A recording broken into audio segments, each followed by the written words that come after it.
and your children are turned into mindless vassals who now they look up to some twit instead of looking up to Thomas Jefferson or looking up to Nikola Tesla or looking up to Magellan. I mean, kids, Magellan's a lot cooler than Justin Bieber. He circumnavigated with one ship the entire planet. He was killed by wild natives before they got back to Portugal. And when they got back, there was only like 11 people alive of the 200 and something crew, and the entire ship was rotting down to the waterline. That's destiny, that's will, that's striving, that's being a trailblazer, an explorer, going into space, mathematics, quantum mechanics, the secrets of the universe. It's all there. Life is fiery with its beauty, its incredible detail. Tuning into it, they want to shatter your mind talking about Justin Bieber. Hello out there, my friends in the digital realm. We're on the air. See the comment up here for 15 minutes for our guy Praetorian, also known as the Guardian, also known as Praetorian 91. Birthday boy. Someone asked me to sing happy birthday. I think it was the captain. I'm not singing happy birthday. I'm not singing happy birthday. Sorry, captain. Not today, but big happy birthday to our guy Praetorian. One of the most consistent, thoughtful, respectful, just an all-around great dude. Never met him in person. Hope to someday. But he's been a big part of this, the community here, big part of the whole movement, you might say. Very supportive guy, both with the sats and the words. So big shout out to our guy Praetorian. And shout out to Lauren for being the first in the chat to say happy birthday to Praetorian. Lauren Stern, just another all-around great guy. Never met Lauren yet, but hope to one day. And you just love people like this, man. Praetorian, Lauren, this is what it's all about. This is what keeps me coming back every morning. So here we are. Happy birthday to Praetorian, and let's have a good show today. Amen. This one's titled, Why I Believe Bitcoin is the Ultimate Tool for Sovereignty. So this show today might piss a few people off, but I'm pretty used to that by now. But that's a big argument going around right now, that Bitcoin is money. Bitcoin is money. Bitcoin is money. Get rid of the spam. It's funny. I left, I said it a couple times now, but I left a comment on the Bit Chat last night with the boys. Brandon's crew there. I like those guys. I like listening to them. I think that I share a lot of the exact same values and sentiment as they do. But I said, isn't it ironic that the ones who claim to hate spam are the ones who are always spamming the live chats and the comment sections and the Twitter replies?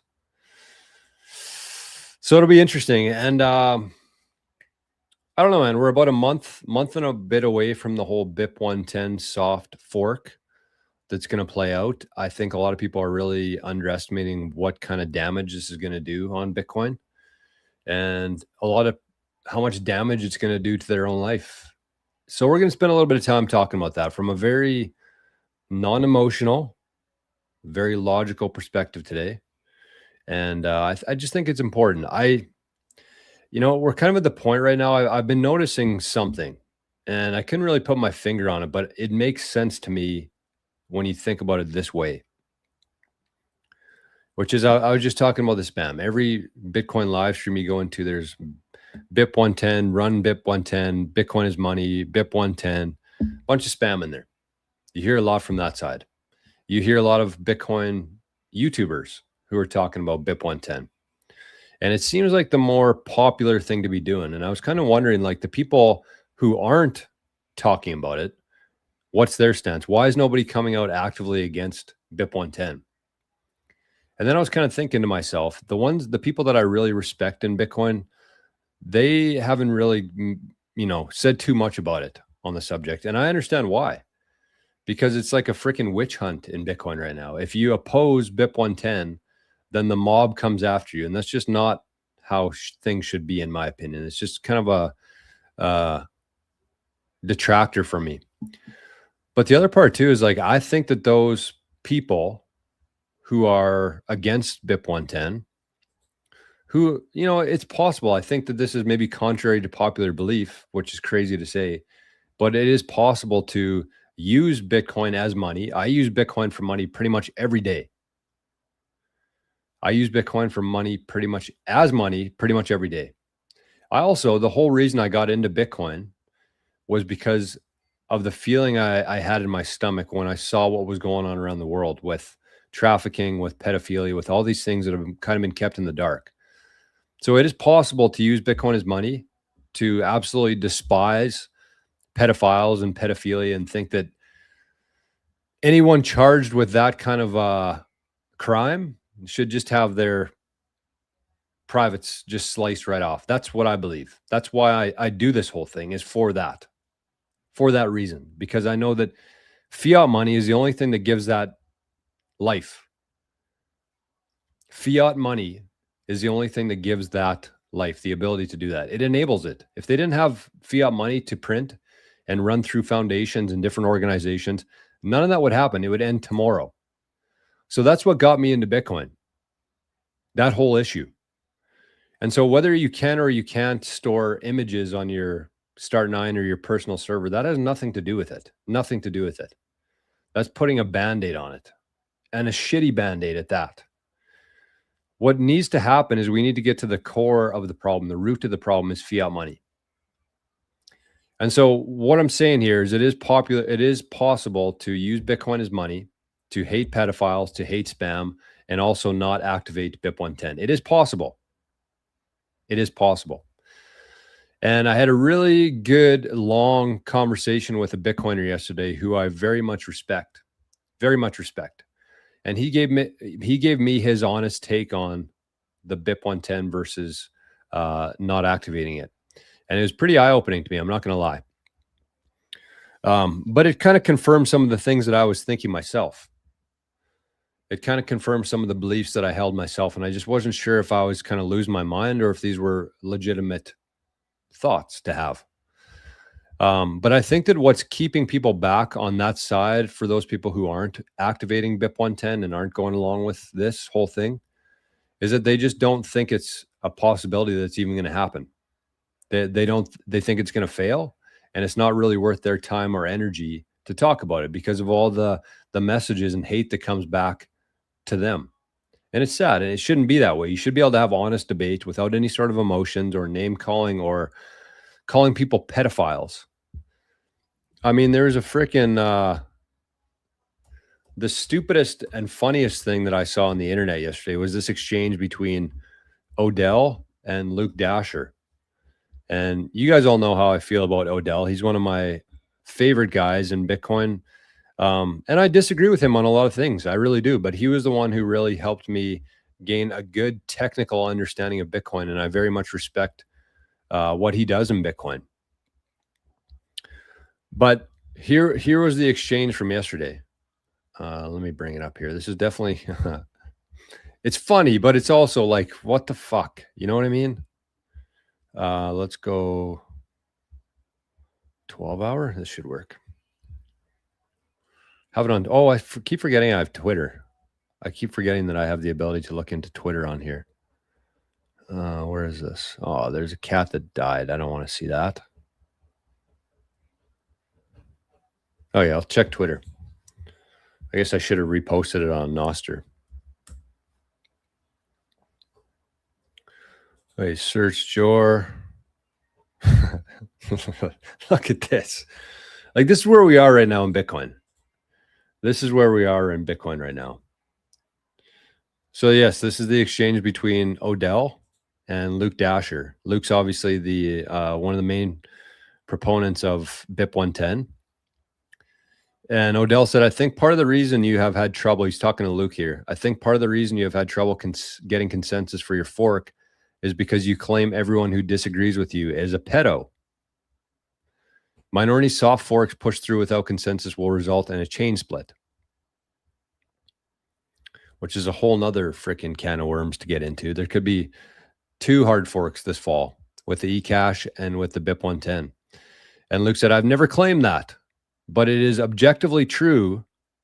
This is where they lose me. It is objectively true that if you oppose BIP 110, you are advocating to force Bitcoiners to distribute CSAM, which every time I see that word, I'm like, oh my God, enough of it. Odell says, you literally just did it again. Fucked up. Luke says, liar. And and then this is my favorite part here, which is Odell says, are you aware that we know how to read?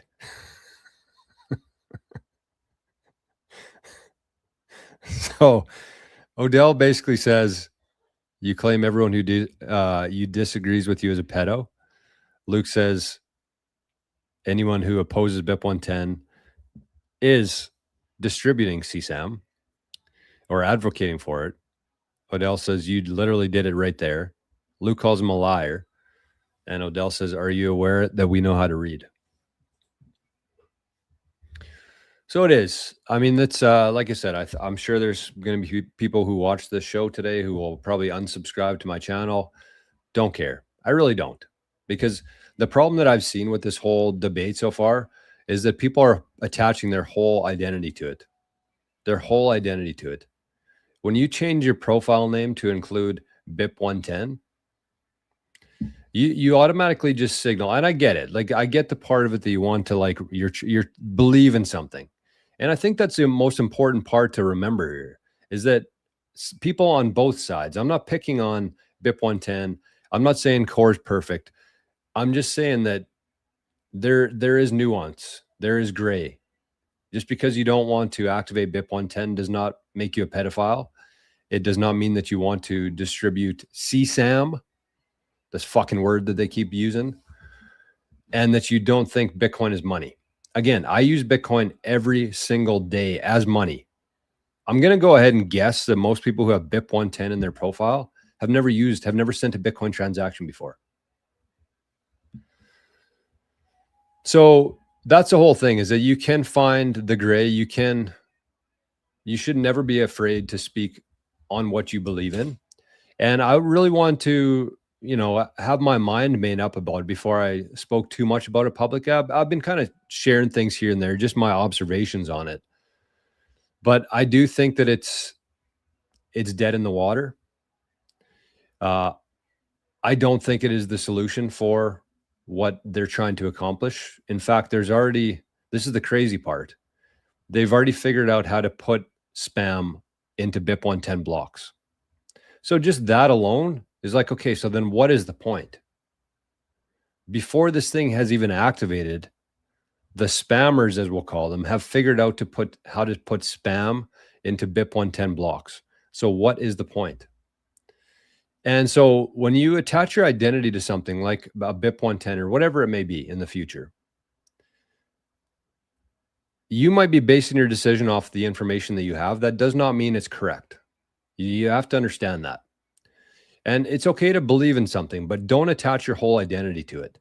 Because the issue with that is, as soon as you attach your identity to it, you basically signal that you are completely closed-minded to the situation.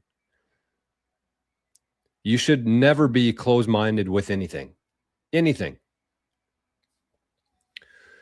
And so I think that that's a big problem, is that all these people who are signaling to this, they're not able to hear any sort of arguments. They're making these assumptions that anybody who opposes them thinks Bitcoin isn't money, that they think that spam should be on the blockchain. That's not it. I don't think that BIP 110 is a solution to it. I just don't. And I think that it's going to fail. And I think that there's going to be a lot of people who are butthurt. And I think we're going to lose a lot of great Bitcoiners in the fall this year, which is really going to slow down adoption, which is going to continue the fiat, the enabling of this kind of stuff in the first place, because of the fiat system continuing to go on even longer.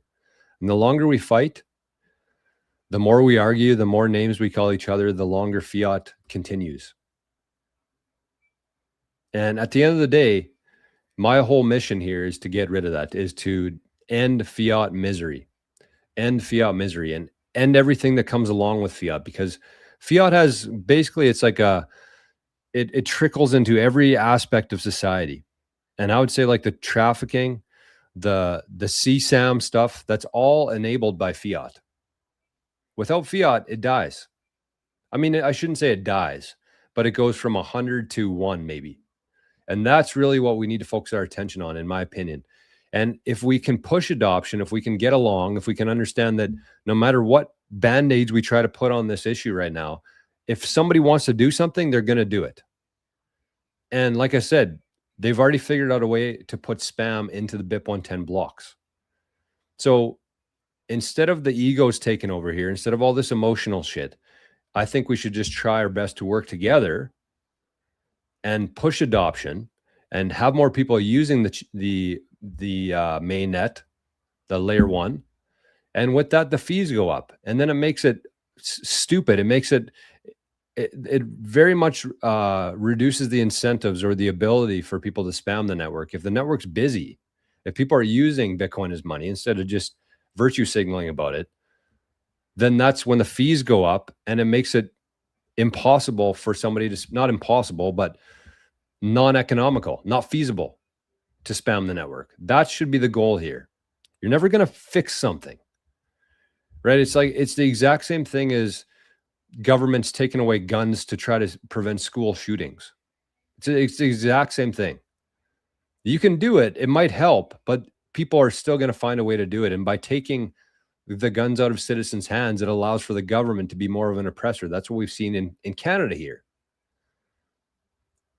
And it seems like everything that's in the name of helping the children always ends up with more censorship. And I think that it is a very slippery slope. If you start telling people what they can and can't put on here, then all of a sudden it's not censorship resistant anymore. And again, you could have either side of this argument for till you're blue in the face, but just like a very high level thing here, if you can tell people what they can and can't put on the blockchain, that's censorship.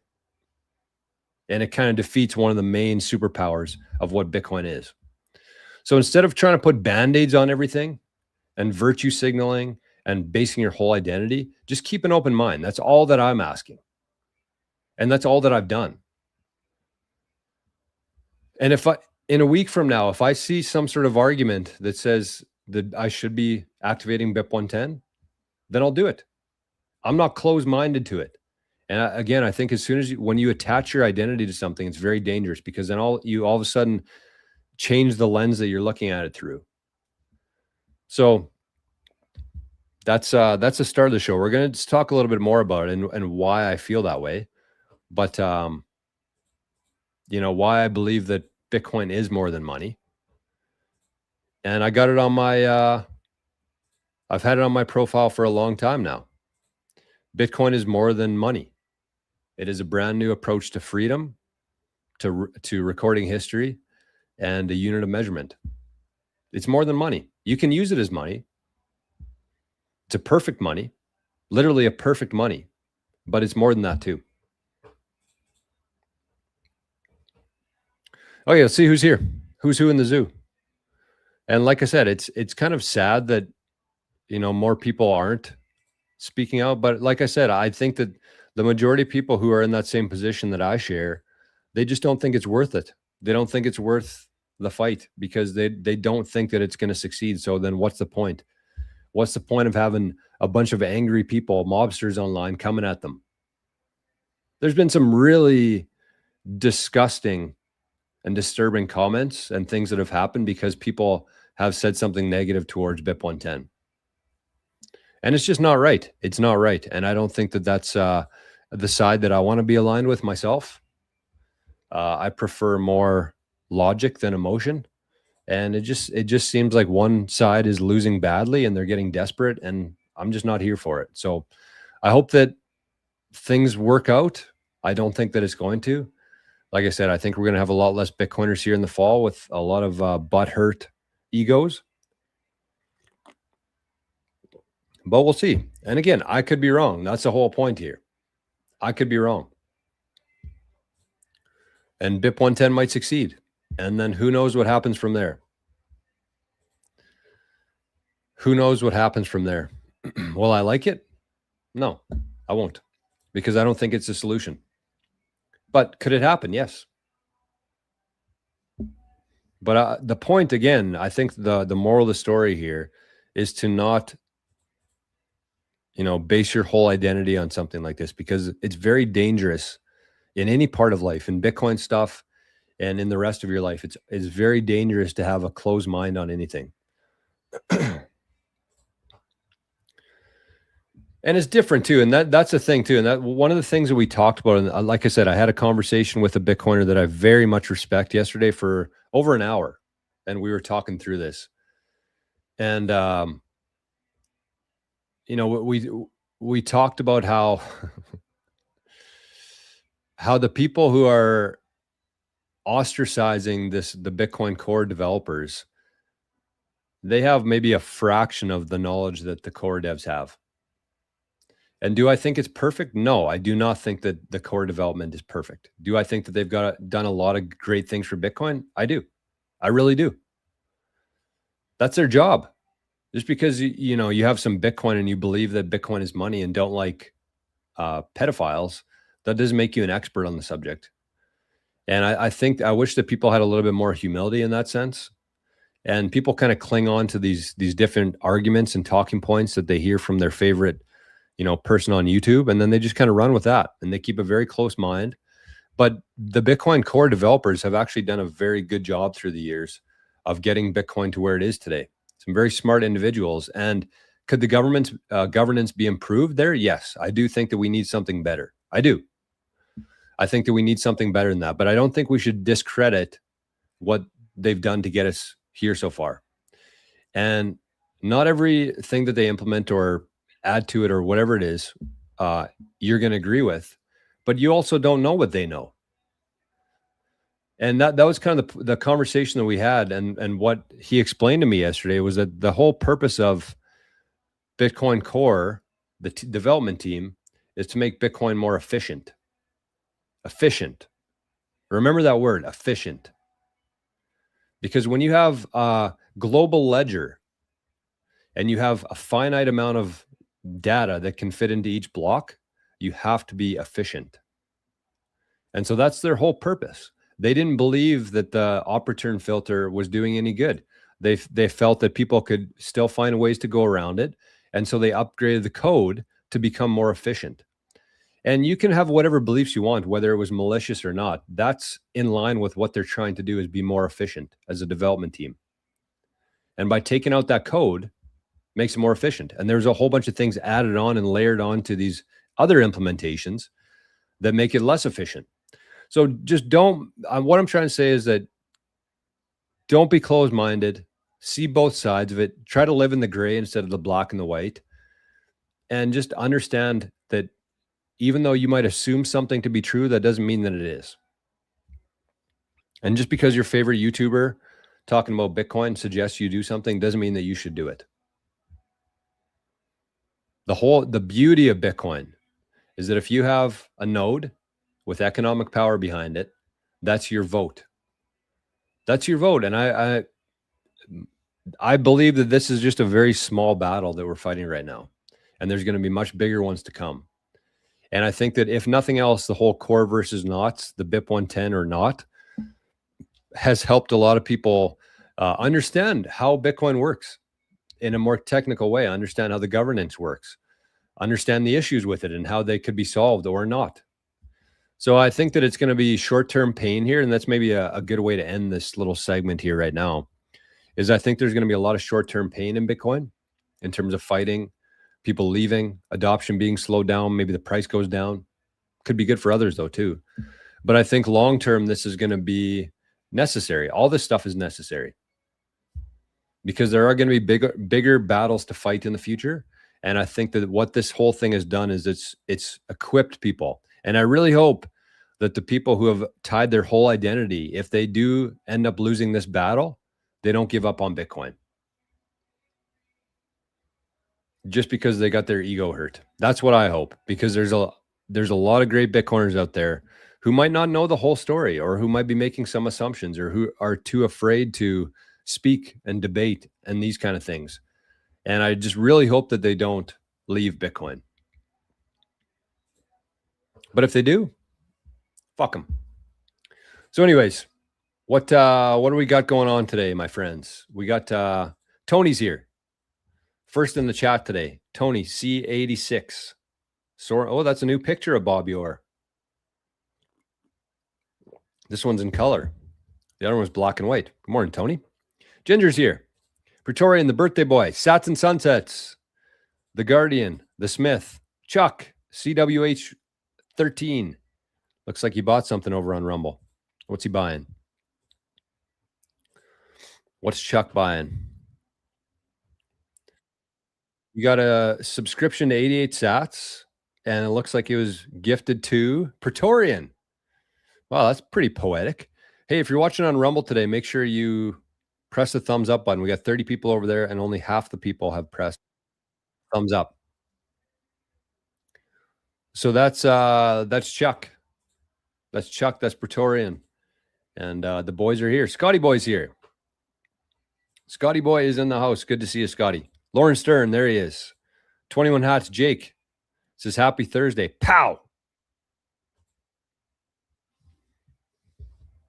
Captain's here. Bitcoin Barber said, you never sent me an email so I could return some value. Don't know what happened. Here's what happened. Bitcoin Barber, I'm assuming this is the fella that I spoke to yesterday. I'm not going to dox anybody here. But right after our meeting, I had to clean up the kitchen. And then I had another meeting right after that. And then I had to walk over to my parents' cabin because mom made some ribs.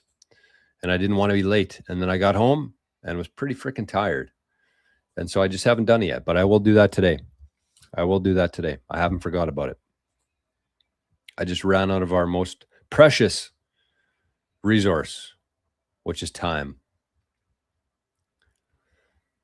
All right, 6-5 sats. Mark, Bob, Stewie, the boys are here. Good to see you, my friends. Stals Row. Robert's in the house. Good morning, Robert. We got a good crew here today. We got a lot of people in Rumble. We got a lot of people in the Zap streams, and we got a lot of people in YouTube. So welcome to everybody today. And I'm sorry if I made you mad, but I'm also not. Sometimes the truth hurts. Maria 2500 is here. She says, good morning, visionaries. Good morning, Maria 2500, also known as Maria 5000, also known as Maria 7000, 8000, and occasionally, every now and then, Maria 10K. Great to see you, Maria, as always. Beans is here. Beans says, howdy, all. Good morning, Beans. Good morning, Beans. We got a lot of happy birthdays coming around here. Happy birthday, Pretorian 99. Scotty Boy. Look at that. Look at all the love in here. Happy birthday, Pretorian. Happy birthday, Pretorian. Scotty Boy, you sleeping? He said 99% chance I'm asleep before Jor gets here. Scotty, you're not going to like the new schedule then, man. You're not going to enjoy the new schedule very much.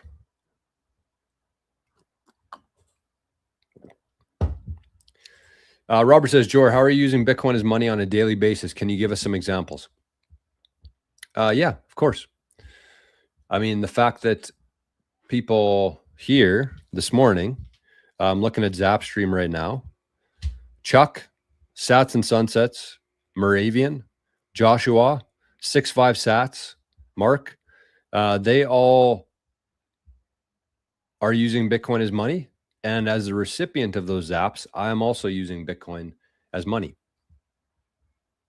Why? Why is that money? Just because I'm not buying anything with it. These guys aren't getting anything for it, but they're sending value.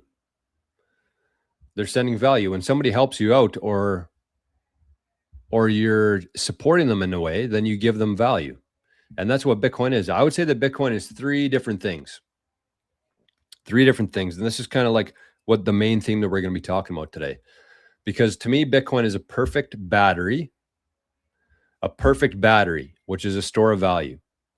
It is a perfect ledger, which really that's what money is. Money is a ledger, especially when you're talking on the internet and in a digital realm. You have to have a perfect ledger. Otherwise, it won't work, because otherwise then people could change their balances, or people could double spend, or not everybody might agree that that was a valid transaction. It doesn't fit with the rules of the ledger. So you need a perfect ledger. And the reason why Bitcoin's ledger is perfect is because it's fully decentralized and it's fully transparent. And yes, it can be used as money, but yes, it can be used for other things too. And if you think about, I heard somebody say this yesterday, which I totally disagree with, but he said that the Bible was a record of history. In a way, even though it's been changed many, many times to fit certain narratives, it is kind of a way to record history. And that's really what Bitcoin is too. The ledger itself, Bitcoin as a ledger, is a perfect way to record history. Why? Because you can't change it. You can't delete it. That's important. I always go back to this. Imagine how far along we'd be right now if we had access to all of our history. I don't think that people understand the implications of that. Imagine how much further ahead we would be today if we had access to all of our history. Unaltered, unedited, unchanged, and most of it's been destroyed through fires, through coercion. Most of it's been destroyed. Some of it has kind of survived somehow through thousands, tens of thousands of years. But just imagine how much further ahead we would be if we knew how they built the pyramids. Pyramids are no joke. The fact of how they were built, the location of where they are, the dimensions of them, there was no coincidence about how the pyramids were built. I don't think anybody with a brain cell left in their head would disagree with that. And in school, we were taught that they were hauled there with a horse and cart, and they used pulleys to create these pyramids. So just imagine how different society would be today if we knew how those pyramids were built, the technology that they used. Imagine if we could go back to the Library of Alexandria and find all those thoughts and all the writings and the ideas and the formulas and all these things that they had. Imagine if we had access to that today. So it is the perfect store value, perfect battery. It's a perfect ledger, which makes it a perfect money. And it helps that it's fully decentralized in a peer-to-peer way that nobody can get in between. And so that's Bitcoin as a money. And then, of course, it's a perfect measuring stick. It's a perfect measuring stick because we know exactly how many units exist and will exist forever. So those are the three things. It's a perfect measuring stick or a unit of account. So as money, people send me value. That's me using Bitcoin as money. I paid for, on the show the other day, I paid for the Obscura membership, the subscription. I paid for that with Bitcoin. That's me using Bitcoin as money. I paid for many of things for these last couple of years as money. The people who bought these hoodies, the We Are Right About Bitcoin, I accepted Bitcoin for them. So they used Bitcoin as money. I use Bitcoin as money. And every time I have a call with somebody, the majority of people, actually, that's not true, just in case anybody's listening. Some people, every once in a while, is very rare, but every once in a while, somebody will pay me in Bitcoin for my services that I provide to them. So that's a great question, Robert. And that's a few of them. That's a few of them. Oh, Joshua, look at that. The king is here. Joshua says, good morning, Rumble. Morning, Joshua. The king. Praetorian's over on YouTube too. Love that. Noster is buggy as F today. Even Elite Seal stream. Why? I wonder why. Let's check on Noster quick before we go any further. Thiego's here. Good morning, Thiego. Okay, let's go to here. A couple zaps to report here on the Noster with us using Bitcoin as money. Chuck sent in a double shot today. Double shot of espresso in honor of Praetorian. Thank you, Chuck.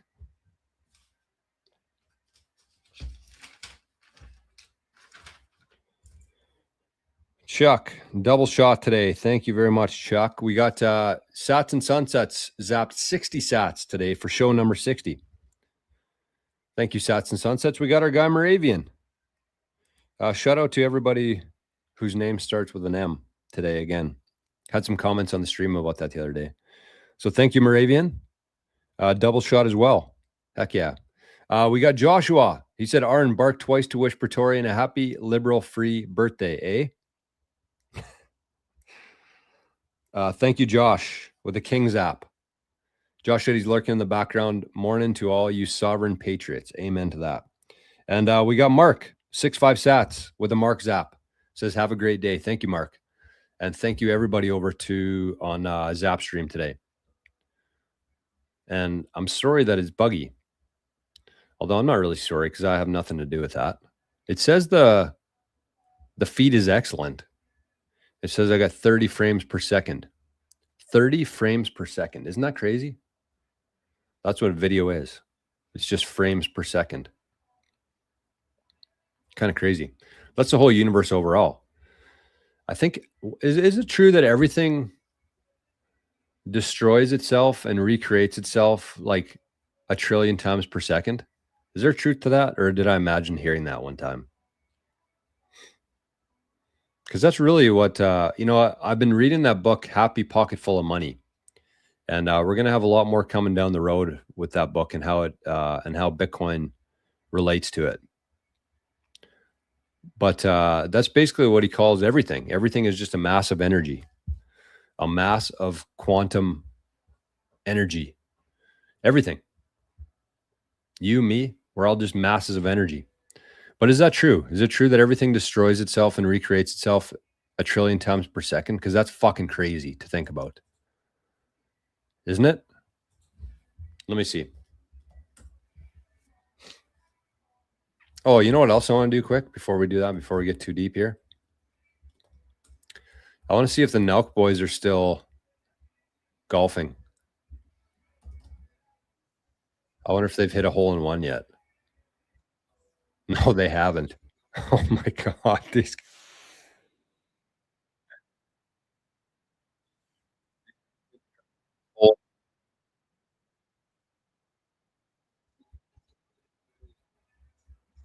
I like that. Manager of the Dark Horse. I think DOD could do it. Cause dude, now it's a 135 shot. He's coming in off what? Rest? Yeah. I mean, that's a pretty. So they've been going for almost 88 hours. 88 freaking hours, man. They've been trying to get a hole in one. That is berserk. I don't think anybody understands how physically and mentally draining that would be. Like some people they go for a round of golf and they're sore for 3 days. Imagine hitting that many balls, 88 hours. Of course, they've been sleeping. They've been kind of switching in and out. But it's impressive, man. I mean, it's impressive that they're still going, although nobody's hitting right now. They might be taking a little break. 88 hours. Okay, back to Gemini here. So what was I going to ask? Is it true that everything destroys itself and recreates itself 1 trillion times per second? Gemini will probably lie to me. Okay, so it says, the idea that everything is destroying and recreating itself 1 trillion times per second is a popular interpretation of phenomena in quantum physics, but it is important to distinguish between scientific reality and common misconceptions.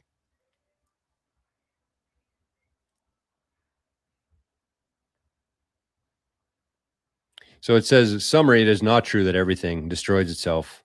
However, it is true that the vacuum of space, the fundamental backdrop of the universe, is a constant energetic sea of fluctuating quantum fields where virtual particles are appearing and disappearing at incredibly rapid scales. These fluctuations are essential to our modern understanding of physics, even though they don't cause everyday objects to flicker in and out of existence. I'm interested to see some comments on. Oh, nobody said anything about it. Nobody answered my question there. Maybe Zapstream did. No, nobody cared to share their opinion. Okay, I want to give to another couple things here though. Praetorian on his birthday gifted 5 memberships to the channel on YouTube, and those 5 people, who are they? They're in luck. They get the first 9 episodes of the best course on Bitcoin. Not how Bitcoin works. It's an important part of it, of course. It's part of the course too, how Bitcoin works. But more so, how to secure your Bitcoin. What is a private key? Where do you keep it? What about a passphrase? What about an index? How can you structure your Bitcoin so that it's impossible for anybody to steal it from you? How can you be more private with your Bitcoin? Even if you have KYC Bitcoin, how do you make it more private? These are the things that we cover in the Digital Homestead course, which Praetorian bought memberships for. Oh, it's going to come on my speaker. Oh, well. We'll take a quick look here. Who got it? Praetorian, thank you, man. So Josh got one. Josh the King got one. Thiago got one. Pan-seared ribeye. Nice name. Pan-seared ribeye 68 got one. Sheva 81, and the Kittner boy. So thank Praetorian for the memberships, and make sure to check out the Digital Homestead course. All those videos are available for YouTube members. And so you should be able to find them, even though they're private on the channel. If you're a member on the YouTube, you should be able to access those now. Plebinator says the reason Luke wants to remove CSAM from people's nodes is that he's such a good Roman Catholic that he doesn't want the world to see what the priests are up to. Whoa. Shots fired. Shots fired from Plebinator. I'm not going to argue it. I'm not saying that that's what Luke wants. I'm saying that Roman Catholic priests, it's objective truth that they've been guilty of doing this stuff many times in the past. That's what I'm saying. Joshua says, morning, YouTube. Slide over to Rumble on Noster and wish the legend Praetorian a happy birthday. Smash a like while there. Get a Memby. Be layer 1. A. The king himself speaks. Manuel says, Jor is the GOAT. Well, I don't know about that, Manuel, but I appreciate you, my friend. You know what? I am the GOAT. I'm the GOAT of being me. I'm the GOAT. I'm the greatest there will ever be of being me. That's objective truth.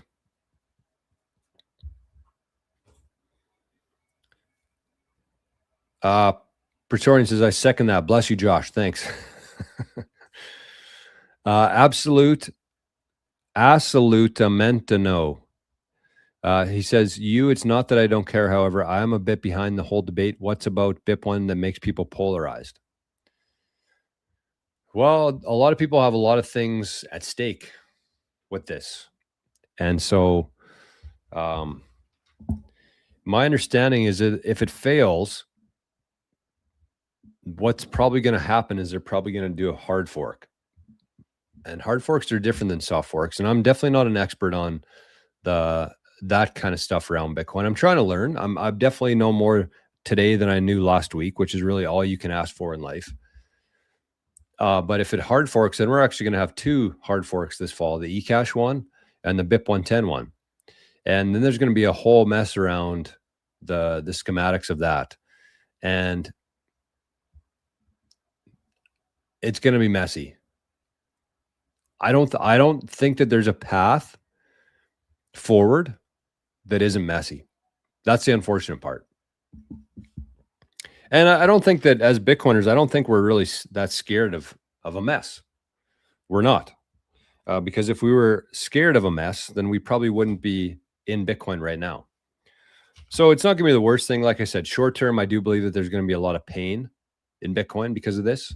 But long term, I think it's actually we're going to look back on it and see it as a blessing. I believe. Buck 52 says, good morning. And in case I don't see you, good afternoon, good evening, and good night. Truman. Love that. Love that. Good to see you, Buck 52. SGP. Who's SGP? Oh, Poppy.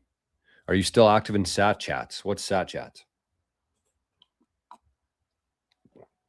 Bitcoin Barber says, angry people coming at you. Well, thankfully, that's the thing is like most people here, I think, are kind of used to my takes on things.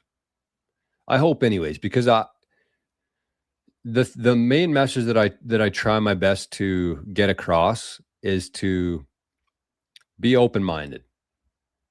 Be open-minded on things. And that's the thing. I think that Bitcoiners are inherently open-minded because if you weren't, again, you wouldn't be watching the show today. But just because you're right about one thing or just because somebody else was right about one thing, that doesn't mean they're going to be right about everything. And, you know, I see in the chat here, I haven't seen any negative comments about what I've said. And I guarantee you, if this was a different channel, different community, there'd be people losing their minds. And there might be people in the comment section after, but here's the thing. I really don't give a shit. I don't think you should ever be afraid to speak what's on your mind, and don't ever apologize for that either. As long as you don't have any ill intentions, then you should never apologize for anything. And even if you do, I mean, that's just who you are. There's no sense apologizing for it. And so that's just kind of my take on it. And yeah, Bitcoin Barber's right. A closed mind on anything is not wise. It's a losing recipe. Asaluta Menta Nemo says, how do I buy a membership with Sats? There you go. Okay. So shoot me an email. I'll give you a couple different options for it. You can either get a membership on YouTube, which might be a little bit more difficult because I think you need to actually pay with fiat, or you can get a membership for the school, which has everything on YouTube and way more, plus the community there. You can pay for that in Sats as money, using Bitcoin as money. Perfect example right there. So just shoot me an email and we can figure something out. 88 Sats. Do it right now while I'm looking at my emails so I know it's you. Just say, Jor, it's okay. Assaluda Menteno. Assaluda Menteno. That's a word. Assaluda Menteno. Send me an email right now and say, I'm looking to join the community, but I want to pay in Bitcoin. Merchant said, if the core developers were so intelligent and talented, how do they end up giving development privileges to someone like Gloria Zhao, who looks down on Bitcoin maximalists? Isn't there a problem there? That's a really good point. It is. And I'll be the first to admit that I definitely don't align with Gloria with the majority of things that she is and represents. But that's just one person. That's just one person. And again, kind of going back to the conversation, I don't want to give away any sort of details on the specifics of the conversation I had yesterday, because I think that it was a private conversation, and I think that it should stay that way. But the point is that she was a very talented developer, very talented developer. And again, the Bitcoin Core's main purpose is to make the network more efficient and make sure that there's no security vulnerabilities in it. So yeah, do I agree with her values as a person? Do I agree? Like, she had her profile picture was her with a beard. So right off the bat, it's like, okay, well, we're different people.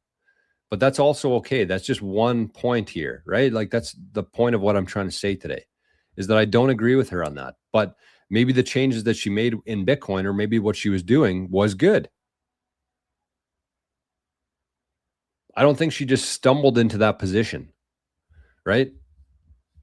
And I think that that's what a lot of people on YouTube and Twitter underestimate, of how stupid they are compared to these people in terms of like the technical side of Bitcoin. Not stupid in life, but stupid in terms of the technical side of Bitcoin, the code,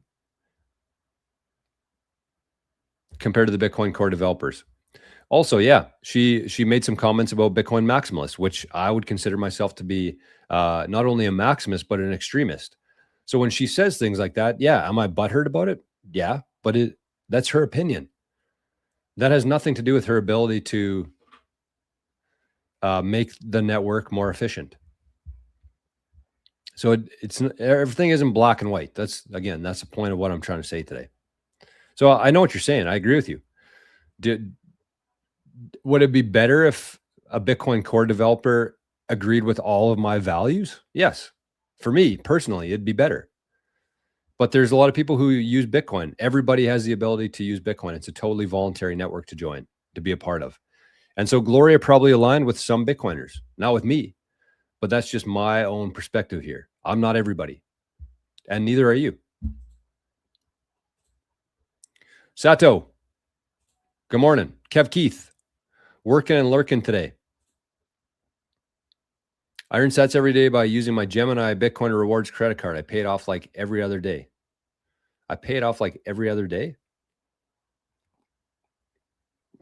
You should, make the whole point of a credit card is you get free money for a month without having to pay anything on it. Take advantage of that. Or don't. I'll go use Bitcoin as money with you right now, my man or woman. But that's it. I don't see an email yet from you. I don't see an email in my inbox yet. Kev's here. 21 South Street says, good morning. Good morning. Good morning. Good to see you, Kev. Hey, is my music still playing here? Yes. Some great big C.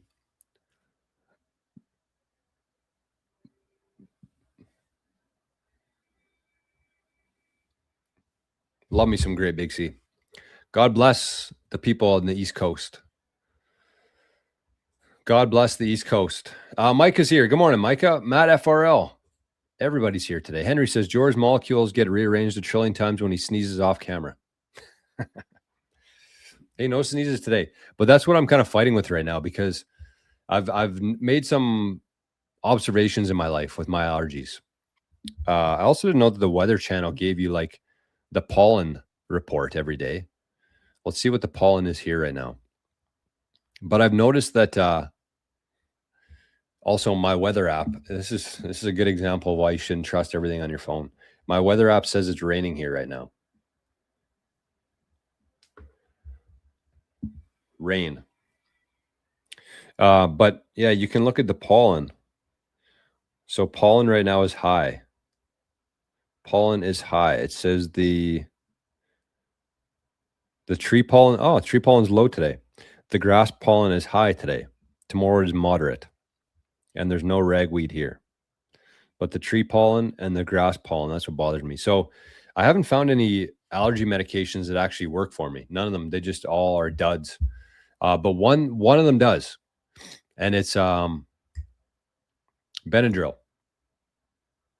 But of course, it makes you drowsy. So I have to take it at night. And that's why I'm not sniffling or sneezing today because I took Benadryl last night. But man, it is impossible to get out of bed after you take Benadryl. I woke up, hit snooze, went back to bed, woke up, hit snooze, went back to bed. Never happens. I always just shoot out of bed like a fucking cannon. Went back to bed. Even when I was on the couch this morning getting ready for the show, I started drifting off at like 7:30 this morning. Oh, did Zapstream cut out? No. What the heck happened there? It just cut out briefly. Anyways, so yeah, I don't know exactly what I should be doing because I don't really want to do that every day. I don't want to be very drowsy in the morning.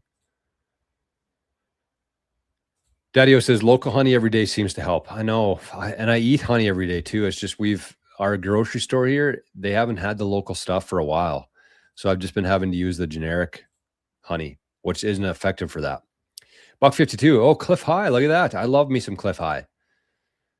$1.50. Cliff High was a big, big part of my journey of trying to understand the world and waking up to the realities of the world better. Cliff High is amazing. Is he still around? Is he still kicking? Hopefully. What was he on? What was BitChute? Is BitChute still around? God, that takes me back. BitChute. Looks like BitChute's still up. I completely forgot about BitChute. Is Cliff High still on there? I see a lot of Jim Willie. Buck 52. What's Cliff's account? I don't think it is Cliff High. I don't see anything on here. Search videos, search channels. What's his oh, he goes quiet every once in a while. Okay, so he's quiet right now. He's hibernating. I love me some Cliff High. Ricky Ricardo says, is now a good time to buy Bitcoin for my 29-year-old nephew to start stacking? Yeah, man, of course. I mean, I'd say every day for the rest of your life is going to be a good day to trade fake units for real units, or units of illusion for units of reality. But the best thing to do, if you're ever asking the question, is the fear greed. That's a really good indicator. If you're somebody who likes buying, like trying to time the market, or you're buying intelligently, use the fear and greed index. Right now it is, it's actually not bad, 27.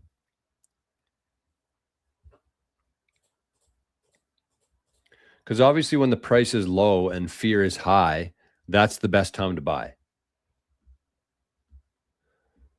When fear is,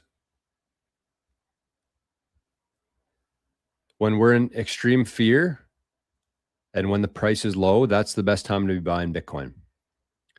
So where are we right now? We're right here, 27. So this is actually way up from even last week. So, I mean, overall, I'd say yes, it's a great time to buy Bitcoin today. I would also say that anytime you can. And for a 29-year-old man, like, they got lots of life left, hopefully. So it's, with the 29-year-old, what I would be doing is just start buying every single day, every single week, and don't even look at the price. And when you're 29 years old and you could do that for a couple of years, just buy no matter what, whether the price is low, whether the price is high. If you get some extra money, you can just throw it in there. When we're in the fear, that's probably what I would do. If I was a 29-year-old right now, I would just start buying Bitcoin, like, literally every day. Even if it's $5 a day. $5 a day. But do it every single day. And then if I ever came across some money, like a tax refund, or a grad gift, or I guess you're 29, or anything where you get a bonus, a big project you sign, I would wait till we're in the reds before making a big smash buy. Other than that, just DCA every single day. And I guarantee you, if that 29-year-old did that for a decade, just bought $5 every day for the next decade, they wouldn't have to work anymore. The year would be 2036. They'd be 39 years old, and they'd be fully retired, never have to work a day. They probably would, hopefully, but they wouldn't have to. And I think that's the point. So that'd be my advice to a 29-year-old out there. He does X posts. Okay. Oh, it's Substack. I thought he was on BitChute for some reason. He used to be. Substack. Okay, interesting. I'll look for him on Substack. I love Cliff High.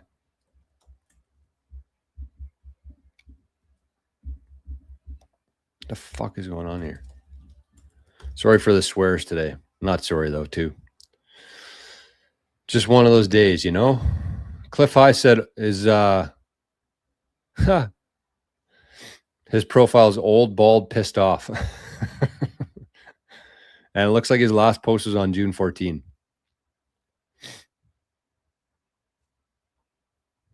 Okay, well, thank you for that, Buck 52, Daddy-O. Thank you, fellas. And I don't know if the Asanudamenta is gone, but I haven't received an email yet. Get at me. Get at me. Oh, I'm hot. I got to crack a window here. I got to crack a windy. Okay, Zapstream, I don't know if you're still working or not. All my messages disappeared. If you're watching this somehow on Nostr today, just let me know in the comments. Just say hello.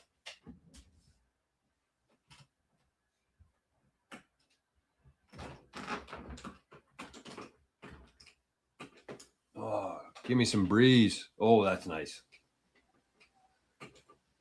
Here comes all the pollen in through the window. My screen's got a freaking hole in it too. Not ideal. Not what you're looking for. I buy Bitcoin, don't look at the price. That is honestly the best thing you can do. Because honestly, anything between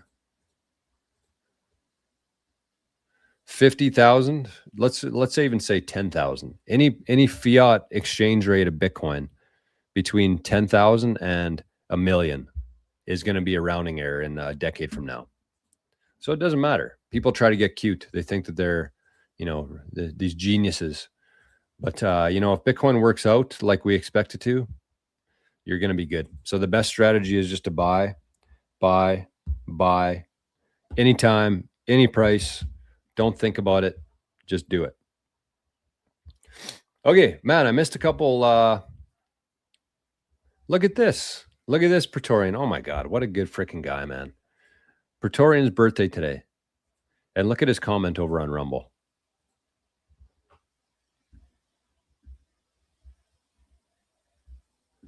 Look at this guy.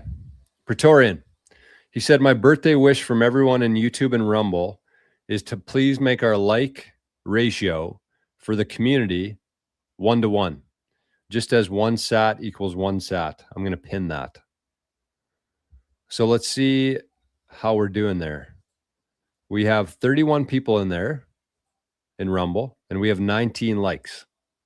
So there are people watching today on Rumble who are going against Praetorian. You don't have to listen to me, but listen to the Bitcoin boy or the birthday boy and Bitcoin boy.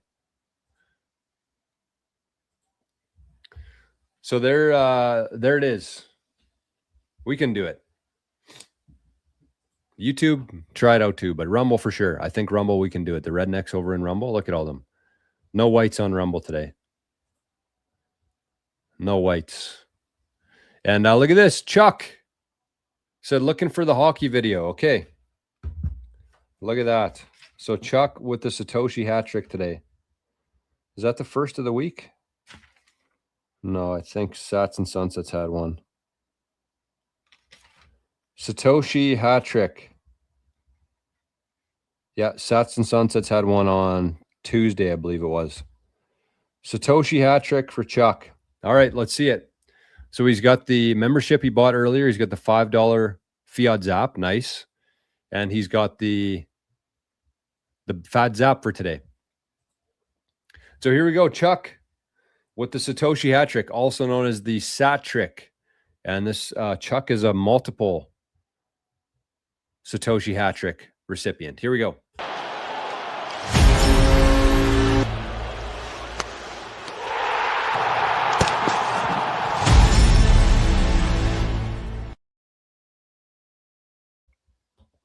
Thank you, Chuck. So the membership, the fiat zap, the rant over on Rumble, and the fat zap through Rizful. And Chuck has earned himself the sole Satoshi hat trick for today. So thank you, Chuck. Multiple winner. And I believe Chuck is in the top 10 supporters of the channel. So shout out to Chuck. Big time. Okay, let's check on the mempool. What's going on today? Let's check on the mems. Get your swim trunks on. Get your bikini. And I really don't know how long we're going to be going today. I can't believe we've been here for an hour so far, or over an hour. But here we are. The SEC pool is the winner of the last block. The Securities and Exchanges Commission pool. I can't believe they're mining Bitcoin. Still hard to believe. Just kidding. I don't think that that's the actual SEC, but it could be. See, I opened the window. Now I got to sneeze. Come on. Oh. Is there anything worse? It's happened twice so far this morning where I had to sneeze, but it didn't come. I don't know if there's a worse. Blue balls are bad, But I think when you blue ball your sneeze, I think that that's actually worse. Okay, let's shut up shop here. Just kidding. So we got 957320 is the block height today. Difficulty adjustment. We are a little bit behind. A little bit behind with not a whole lot of time to go. So we're 4.03 downwards adjustment right now. We are 73 blocks behind. And that's difficulty adjustment is going to be done in approximately 2 days from now, almost to the dot. Projected anyways, could change. 280 blocks, that's what really matters left. And we're looking like we're going back down. So it's been a rocky road in Bitcoin mining lately. But we are still, our 1 week hash rate is still 903 exahash. We just dipped out of that was in October. November, we hit all-time high hash rate of zettahash. We crossed into zettahash territory for a while. And what's the moving average on this? What's the average? I think we're probably still...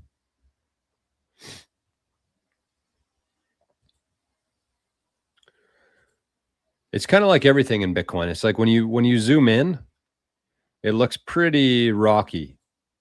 And as you zoom out, you see that it's... So this is the 1 year. This is the 2 year. So even 2 year, we're much higher than we were 2 years ago. So even though there's a lot of up and downs, like the trend here the last 2 years, we're quite a bit higher than we were 2 years ago. 3 years, even more so. So you notice the trend here. And then, of course, our favorite chart in Bitcoin here.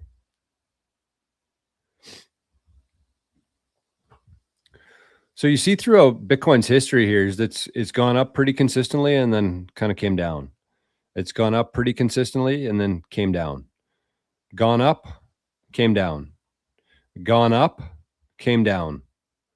But the trend zoomed out. You can see where this is going.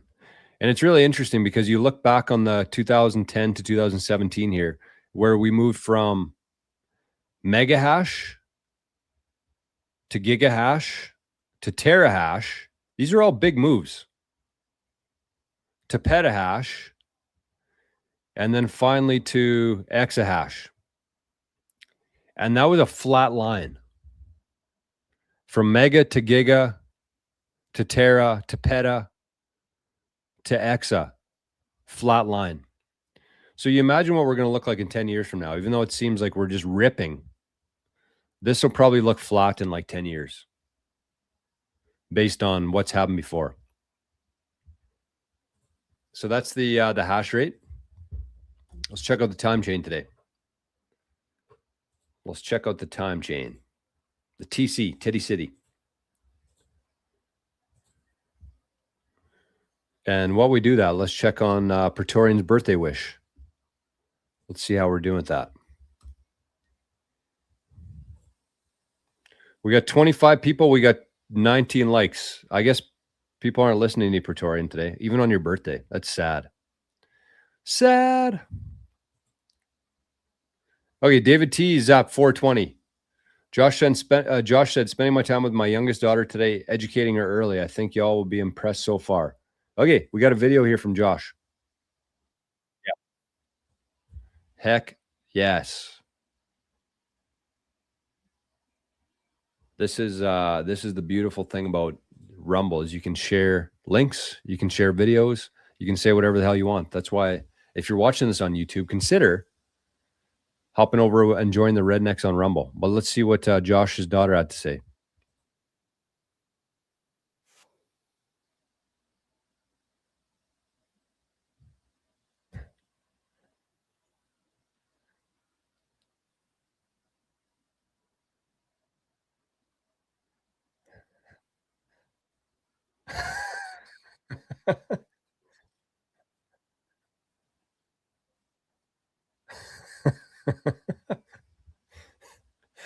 Oh my God. We've received so many videos from our guy Joshua through the years, and 0 of them have been a disappointment. That might be the best one yet. Other than maybe one of those liberal traffic videos that he sent in. I got a good laugh out of that. But What a cutie. Oh my gosh. What is sound money? Bitcoin. That's the way to do it. You got to start them early. Get them on the right track right off the bat. No more fiat bullshit. And looking out into the future, which is a pretty important aspect of being a Bitcoiner, is you have to be able to see into the future a little bit. But I mean, you just see things like this. You see Josh, his daughter. Do you think that his daughter's going to understand the difference between fiat and Bitcoin when she's that young? Most adults don't even understand that yet. I don't know how old she would be, maybe 4 or 5. She knows what sound money is, Bitcoin. And yeah, very early. I'm sure she doesn't actually understand what it means yet, but it's still about introducing the topics. What is sound money? And that's really when kids are the most, they have nothing in their heads. The problem with adults, and kind of the theme of this episode so far, has been that adults' minds are full, very closed-minded. They don't want to learn anymore. They don't want any sort of new information. Their heads are full. Children are the opposite. They got a completely open mind. And not that they intend to do that. That's just how they are. They're completely open book, an open canvas, blank canvas. And so if you can start planting these seeds, and so when that plays out, like the Bitcoiners who are here today are all going to have kids, and their kids are going to know the difference. And then it's an idea that spreads like the plague. And I love the visualization of looking at the world as a map from overhead. And every time there's a new person who has an understanding of money and sound money and Bitcoin, and the green light turns on, you see these going all around the world. And over time, it's just going to look like the whole world lights up. But it doesn't happen in a day or in a week or even a decade. It takes time, but it's not slowing down. And once those lights turn on, you have to understand that they never shut off. So one light comes on in the world, and it just continues to expand and grow and light up. And then you have the gold bugs, which I believe that this whole transition is going to be generational, which if you were part of our Visionaries Hangout yesterday, Raphael talked about this. He said 25 years. That's kind of like the turnings, the generations changing things. 25 years. So we're 17 years into it. Even River posted a chart showing the Americans that own Bitcoin versus gold. And already, 2026, there's more Americans who own Bitcoin than who own gold. And so that trend isn't changing around either. Do you think that those Bitcoiners are going to sell their Bitcoin and buy gold? No. So that's a trend that is not reversing. It's going to go one direction, just like Bitcoiners. And so when you understand that, in like 10 or 15 years from now, all the gold that's being held by the central banks, by the gold bugs, by the baby boomers and above, that wealth is all going to be passed down to the Gen X, the millennials. What do you think we're going to do with it? Think we're going to keep it in gold? Think we're going to build a fucking hole in our backyard and plant the gold in there? No. That's being converted into Bitcoin. And so as every person, green light turns on, they convert that gold or whatever they inherit into Bitcoin. That's the demand for Bitcoin goes up. Supply doesn't change. That means the value of those sats just continues to rise. It's very simple. Many people don't understand it, can't wrap their head around it, but it's actually a very simple concept. So there we go. Oh, there's no audio. Shit. Okay, let me try it again. I'm not going to be the guy who leaves out the audio on there. Or was it just quiet? So if I go here, let's try this again. Thank you, Captain. Okay, let's try this again. One more time, Stuart. What's sound money? It is. Bitcoin.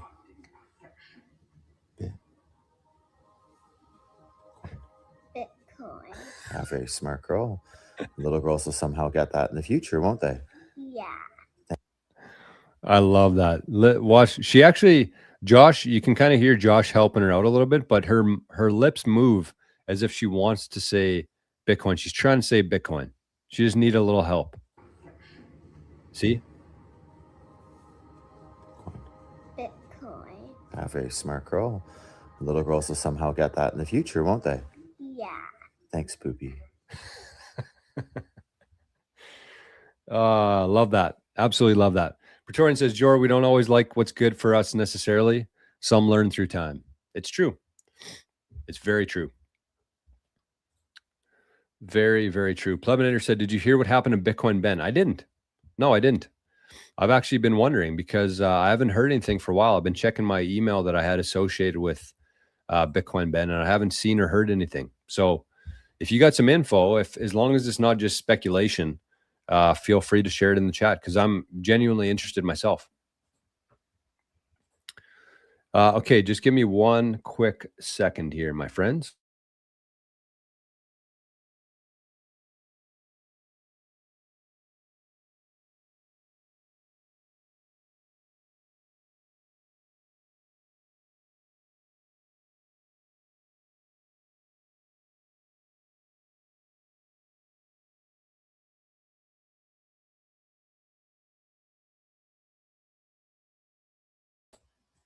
There we go.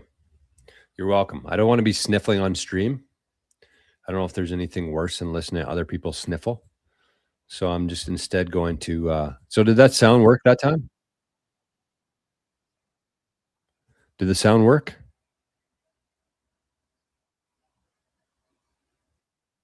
Yep. I can hear it. Okay. What else we got going on today? What else do we have? Missed a comment here. Daddy, oh, I love this. Daddy-O says, buying Bitcoin is kind of like gassing up your car. Just do it. Exactly. That's a great analogy. I've never heard that one before, Daddy-O. Buying Bitcoin is like gassing up your car. You just do it. You don't care what the price is. You need gas. You're going to put some in there. Doesn't matter if it's $1.50 or $2 or $2.50. You need gas.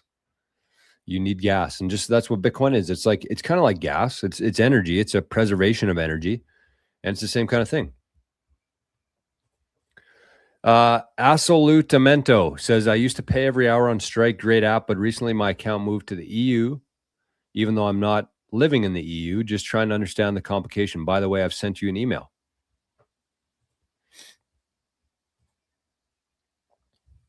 Got it.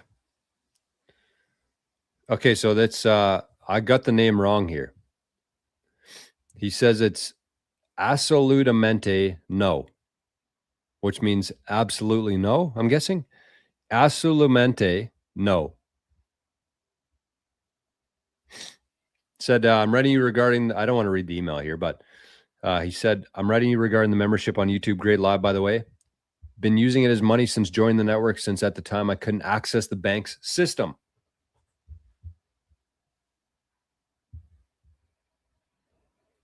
That's the kind of shit I love to see. Absolutely love to see that.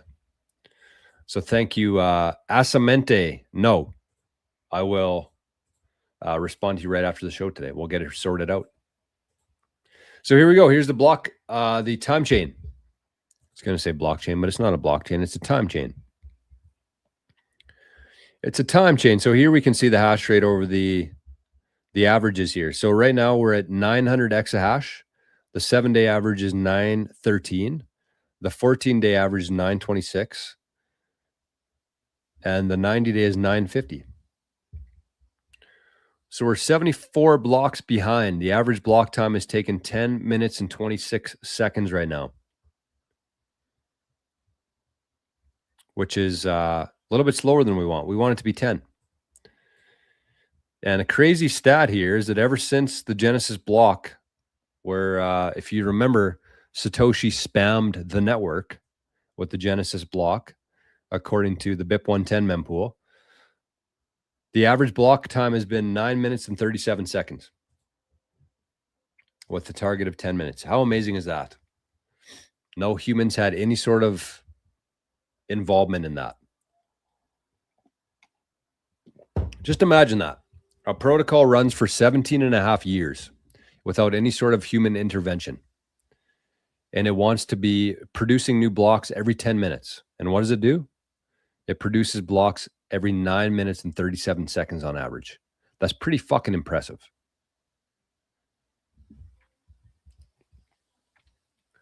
That's pretty freaking impressive, I would say. Wouldn't you? Yep. Okay, there's a couple. I wanted to share this video of Francis from Bull Bitcoin. So let me see if I can find it real quick here. Because I want to give some props to Francis. This is amazing what Bull Bitcoin's doing right now. Right here. Let's check out Francis. And I'm not paid by Bull Bitcoin. I have no affiliation with Bull Bitcoin. I just absolutely love Francis and the mission that Bull Bitcoin is on right now. So let's check this out. This is what Bull Bitcoin's doing over in Europe right now, fighting the tyrannical government, the EU right now. So here we go. Let's see what Francis has to say. My name is Francis Pouliot. I'm the founder of Bull Bitcoin. For 13 years, Bull has been developing tools and services which allow individuals and corporations to reclaim their financial sovereignty by making it easy for them to buy, spend, and hold Bitcoin without compromise. We've proven that it is possible to protect the privacy and security of our clients while still remaining compliant with the law. However, all of this is about to change. We are facing an unprecedented threat from the state, not only to the cypherpunk principles of Bitcoin, but to the very lives of our clients. The European Union has passed a new law coming into effect this year, which forces all crypto companies to collect and automatically transmit all data about its clients' identities and financial habits, including their home address, to their national tax authority. In addition, this law allows national tax authorities to share all of that tax data with each other, in effect,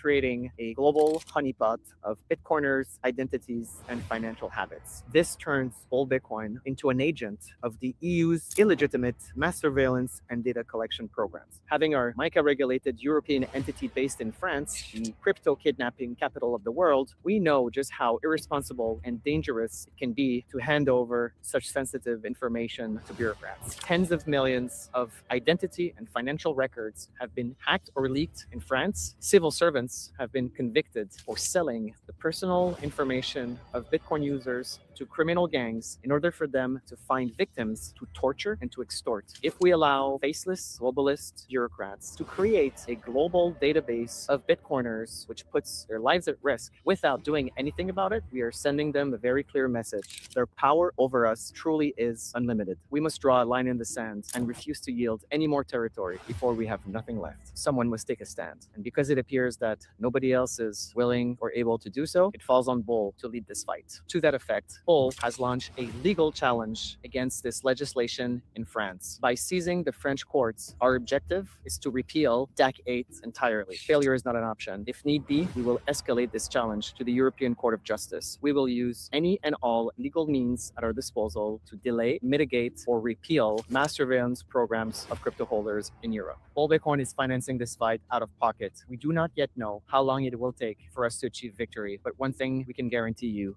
is that we will never give up.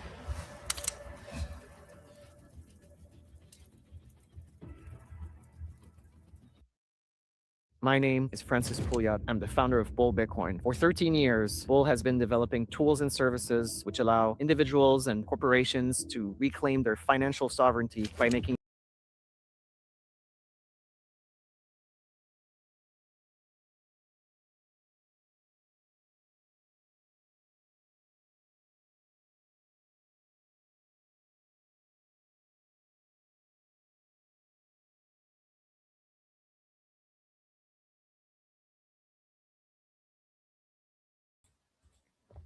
Oops, sorry. I noticed my mic was muted. But basically what I was saying, there's the EU is passing a law to basically force Bitcoin exchanges to hand over all the information of their clients. Which, you know, you might assume that a lot of them are doing that already.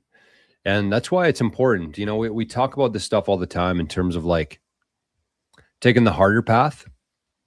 And yeah, it might be easy to do what you're doing right now. You might be on Coinbase or Kraken or some sort of other exchange that's very easy to do. And you're used to it. You're comfortable. You don't have to change anything. So you just keep doing it. But you should pay close attention to who's actually fighting for your privacy. And it's going to be a big fight. And if you consider what's been happening in France and the EU lately, it's absolutely disgusting. And it's a trend that I don't see slowing down either. That's the scary part, is I think that France, still no audio? Okay, give me a little thumbs up here just so I'm not talking to myself. Give me a thumbs up if you can hear me right now.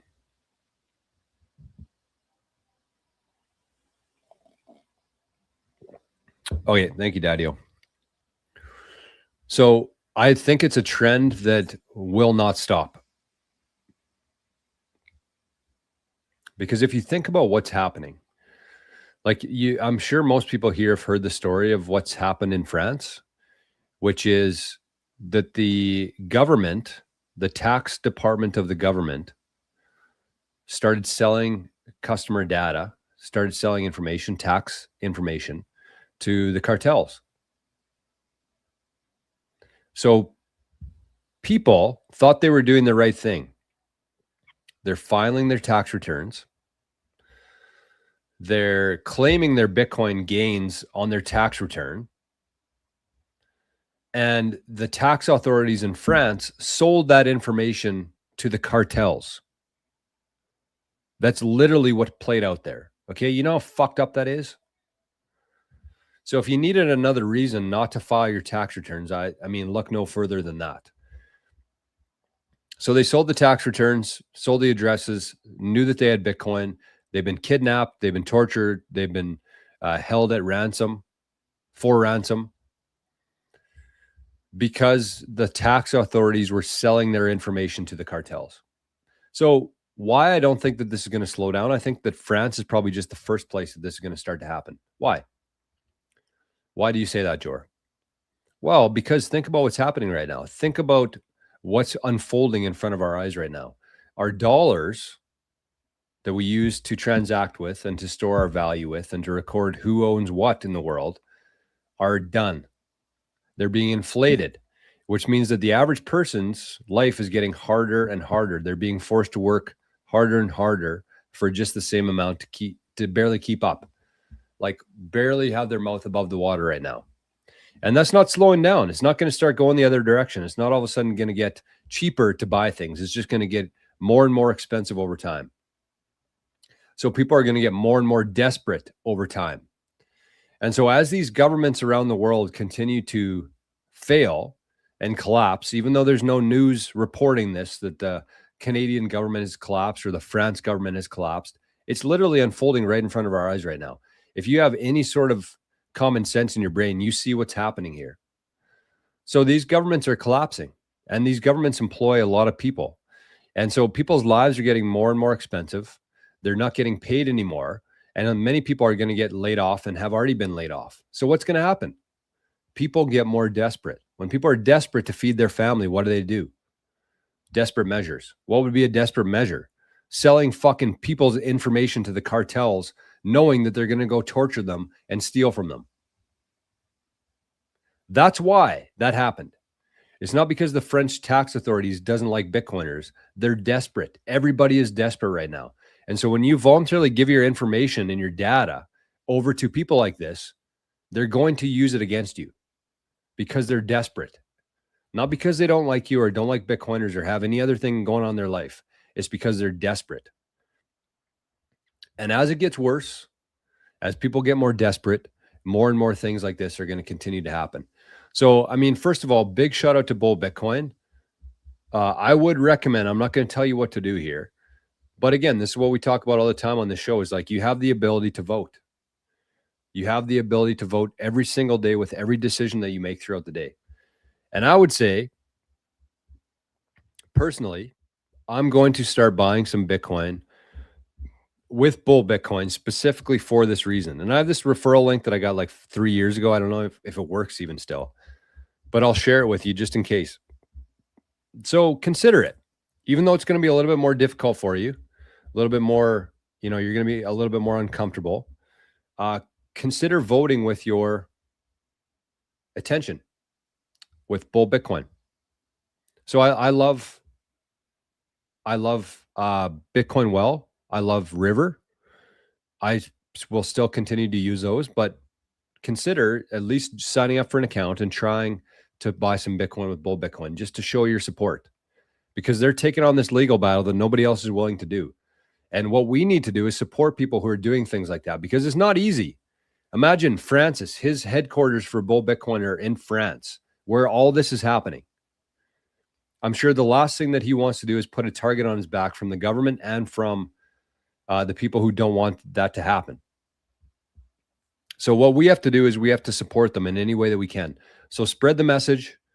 When you have friends and family joining, if you have the ability to get them on with Bull Bitcoin, do that. You have to, you got to vote. You got to make it known that this is, we don't want any more of this bullshit. And again, it's not going to, unfortunately, it's not going to stop. This trend isn't going to slow down. It's probably going to come to Canada. It's going to come to the Netherlands. It's going to come to Sweden. It's going to come to everywhere. As the dollar deteriorates, as people get more desperate, they're going to do stupid shit. And that includes doing anything that they can to provide for their family. In times like this, people do desperate things. And it's not right or wrong. It's just what they have to do to survive. And so it's going to continue happening. So just be aware of that. Be aware.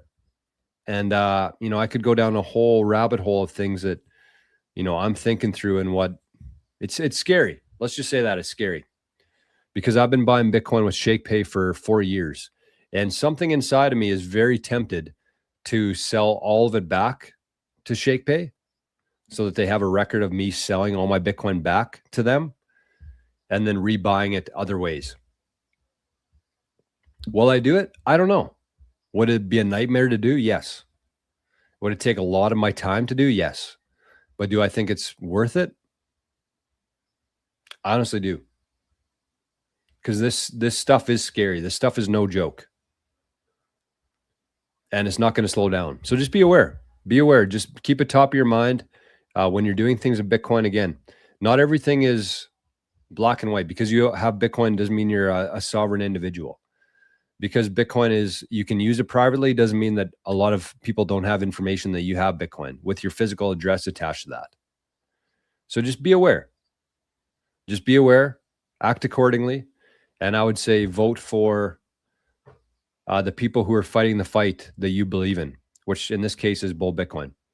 So that's a hell of a long number. I don't know if you can write that, but I'll try to remember to put it in case people are watching after. And I don't even know if that referral link works, to be honest with you. But anytime you're doing something in Bitcoin, you should always try to use a referral link, in my opinion. Okay. So that's, so we still haven't got to the time chain yet.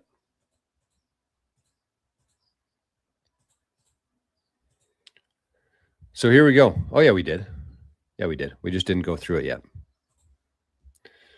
So we are in Epoch V, the fifth epoch. Subsidy is 3.125 Bitcoin. Supply is 20.05 million, which is 95.49% of the total supply, 2.1 quadrillion sats.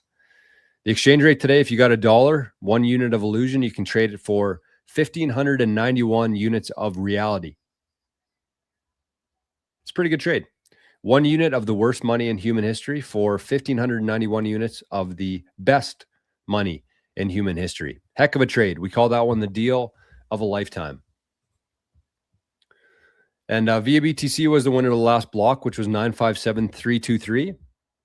So we're about 42,500 blocks away from 1 million. That's going to be a crazy day. We're going to do a big live stream. We're going to get hammered drunk. We're going to get hammered drunk to celebrate 1 million blocks. Will we? I don't know. We'll see. But they got the subsidy, which is 3.125. That's what every miner gets paid every block in this epoch. They got the transaction fees, which were pretty low, 1 million sats, 1.6 million sats, for a total reward of 3.1416 biddies. Bitcoins. Okay, what else do we got here? What did I miss? Deezy's here. Sin says, in the U.S. Second Amendment world, this is the equivalent to a gun registry, which is illegal and dangerous because it's a danger to privacy and individual rights and safety. Exactly. That's exactly right, Sin. It's the same shit. Same shit in a different spin. Merchant said, showing your face on social media works maybe worse than having KYC Bitcoin when it comes to privacy. How? Showing your face on social media works maybe worse than having KYC Bitcoin when it comes to privacy. Why do you say that? I would disagree with that myself. Because somebody doesn't, if somebody has my face on the internet, that doesn't mean they know where I live. Right? Like the chances of me walking down the road somewhere and getting kidnapped because they recognize me from YouTube are much lower than somebody hacking a database, finding out my physical address and coming to my house. Right? There's a spider on the window.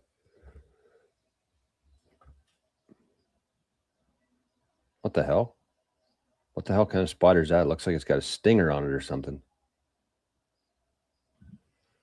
Hate spiders. Hate me some spiders. Okay. What else? I just wanted to talk about one more thing. By the way, if you haven't had a chance yet, check this one out. Check out this radar. It's pretty cool. Apparently, it's a fork of Signal, which allows you to, the first app to bring private messaging and self-custodial Bitcoin in one seamless experience. So it's basically like Signal, except you can send Bitcoin back and forth privately. So is the team behind the Cake Wallet, trusted by 2 million people. So it's, I love their branding. Radar. It's looks kind of like Signal, but you can send and receive Bitcoin on the app. So it looks like you can get it on the App Store if you're using iOS, and it's going to be available soon on the Android for Google Play. Has anyone used this yet?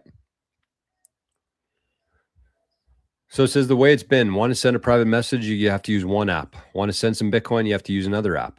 Copy, paste, switch, repeat. There has to be a better way. So it says send sats like you send a text. Look at that.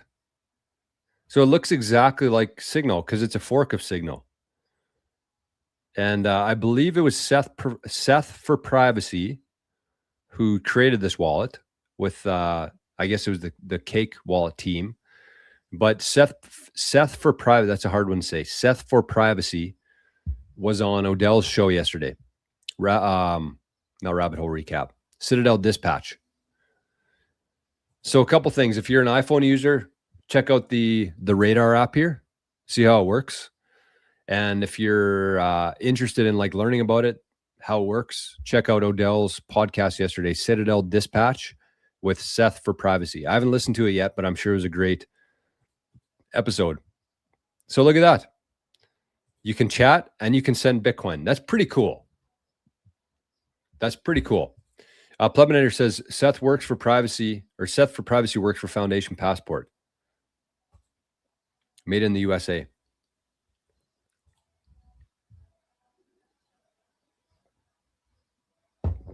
Yeah, I'm a fan of Passport. I'm a fan of Passport. I think Cold Card's still better, in my opinion. But see, that's the funny thing is that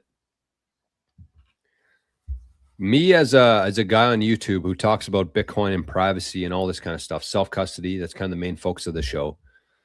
I promote the Cold Card. I don't have any sort of affiliation with CoinKite or NVK or any of the products.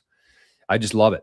That's what I use. That's what I tell people to use. And from my perspective here, it would actually be more beneficial for me to talk about Foundation and promote Foundation Passport because they have a much better referral program, affiliate program with Foundation. But morally, I believe that Cold Card is a better option. And so that's the one that I promote, even though I hardly get anything. You get store credit as an affiliate for CoinKite. You get store credit, which is why I have like 10 Cold Cards.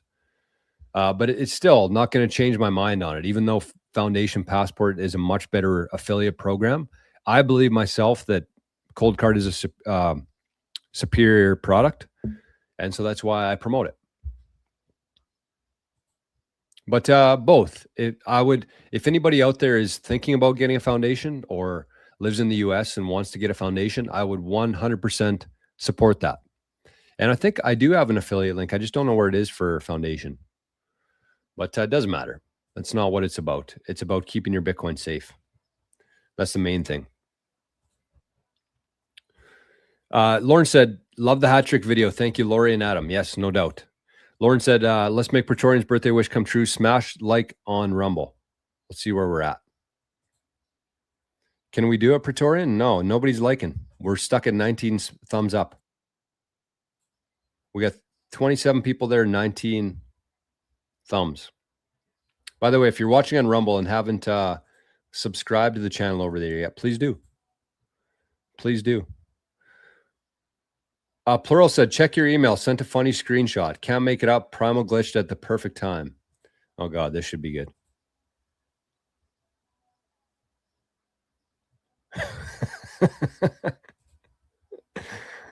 That is good.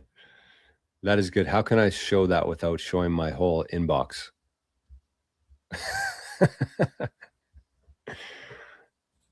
This is what Plural just sent as a screenshot.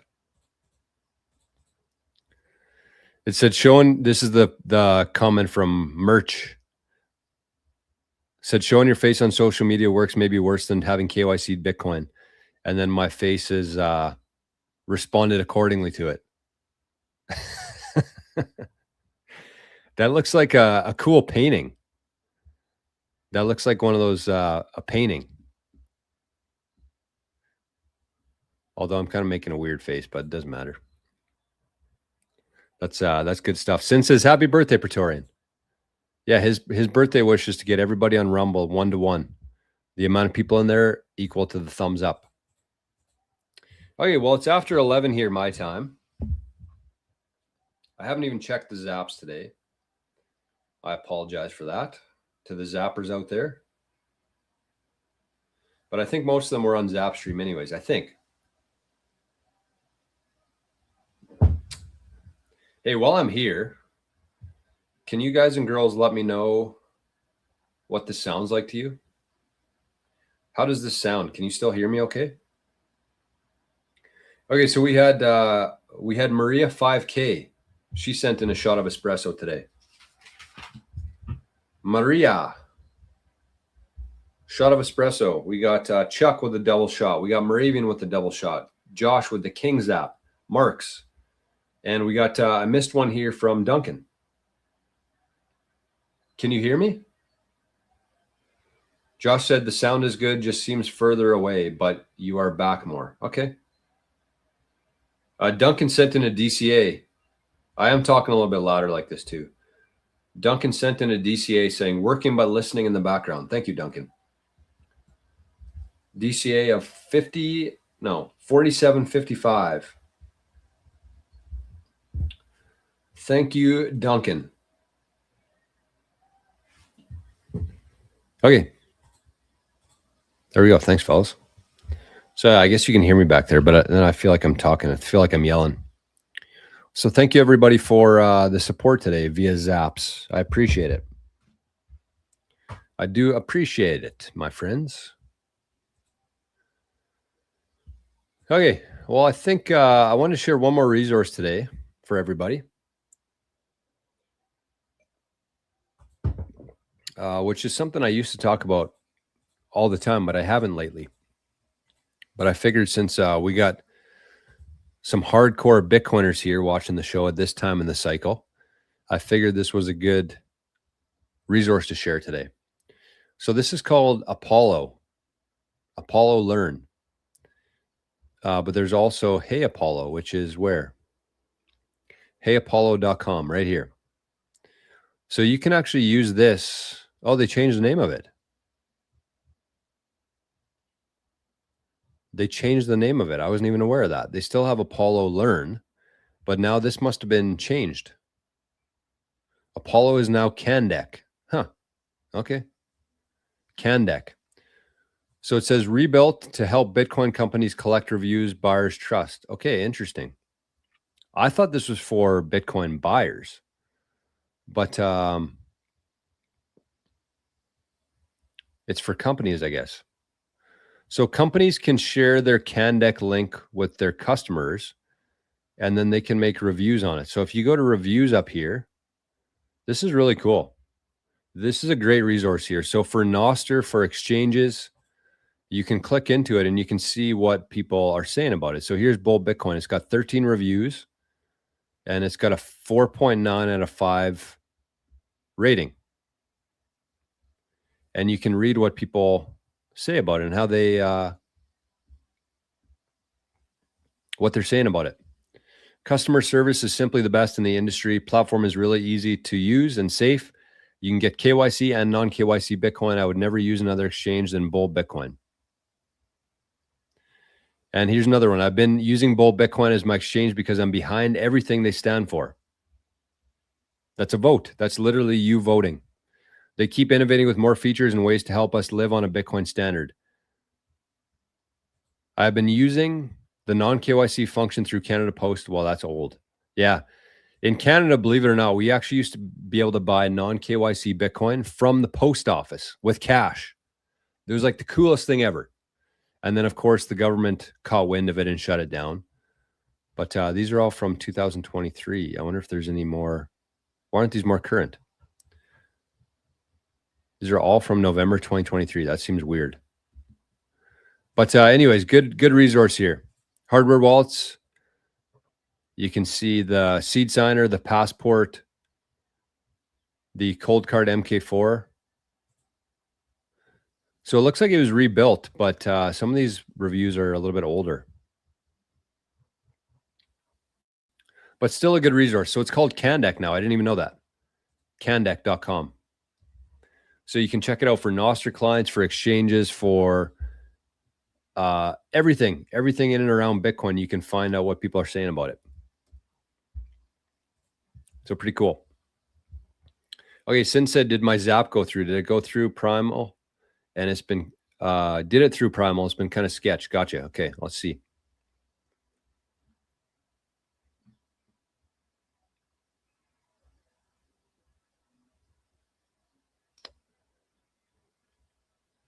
We got 60 sats. We got 420 from David T. We got 21 from Plural. Yeah. Oh, there they are, Sin. Sin with the 18 and the 45. So thank you, Sin. Those were received. And David T's also were on here as along with Plural. So thank you, Plural, for the screenshot and the sats. All right. So maybe just to wrap up the show today, I want you to think about a couple things. In terms of what Bitcoin is. I kind of mentioned these 3 things before, but it's always easier if you kind of put them down on paper. So I figured we could just open up a spreadsheet here and write them out. So I titled the show today, Why I Believe Bitcoin is the Ultimate Tool for Sovereignty. We've been talking about this stuff quite a bit as of late. Oh, wrong one. Libre, where are we?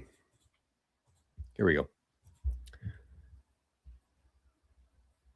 So Bitcoin is more than just money.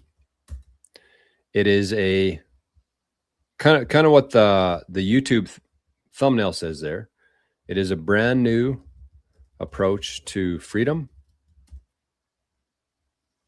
recording history. What? Why does that happen? Can anybody explain that?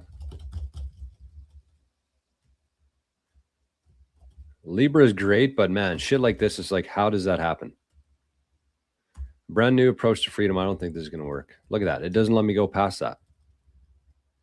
How stupid is that? Brand new approach to freedom, recording history, and unit of measurement. So I like thinking about Bitcoin as a perfect battery, which is basically the store of value component of Bitcoin. Perfect battery. Why? What makes Bitcoin a perfect battery? But this is a really good kind of way to conceptualize what Bitcoin is in terms of a battery, because what you do is you go to work every day to the world. Yeah, and when you do that, people send you value. That's what's been happening on the show today. People enjoy what we're talking about here. They appreciate what I'm doing, and they send me value. So I need a place to store that value. And so everybody needs this. Bitcoin literally solves a problem for all 8, well, we'll call it 8. We'll put it in brackets because I don't think that there's actually 8 billion people on the planet.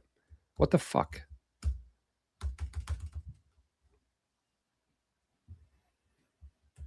$8 billion.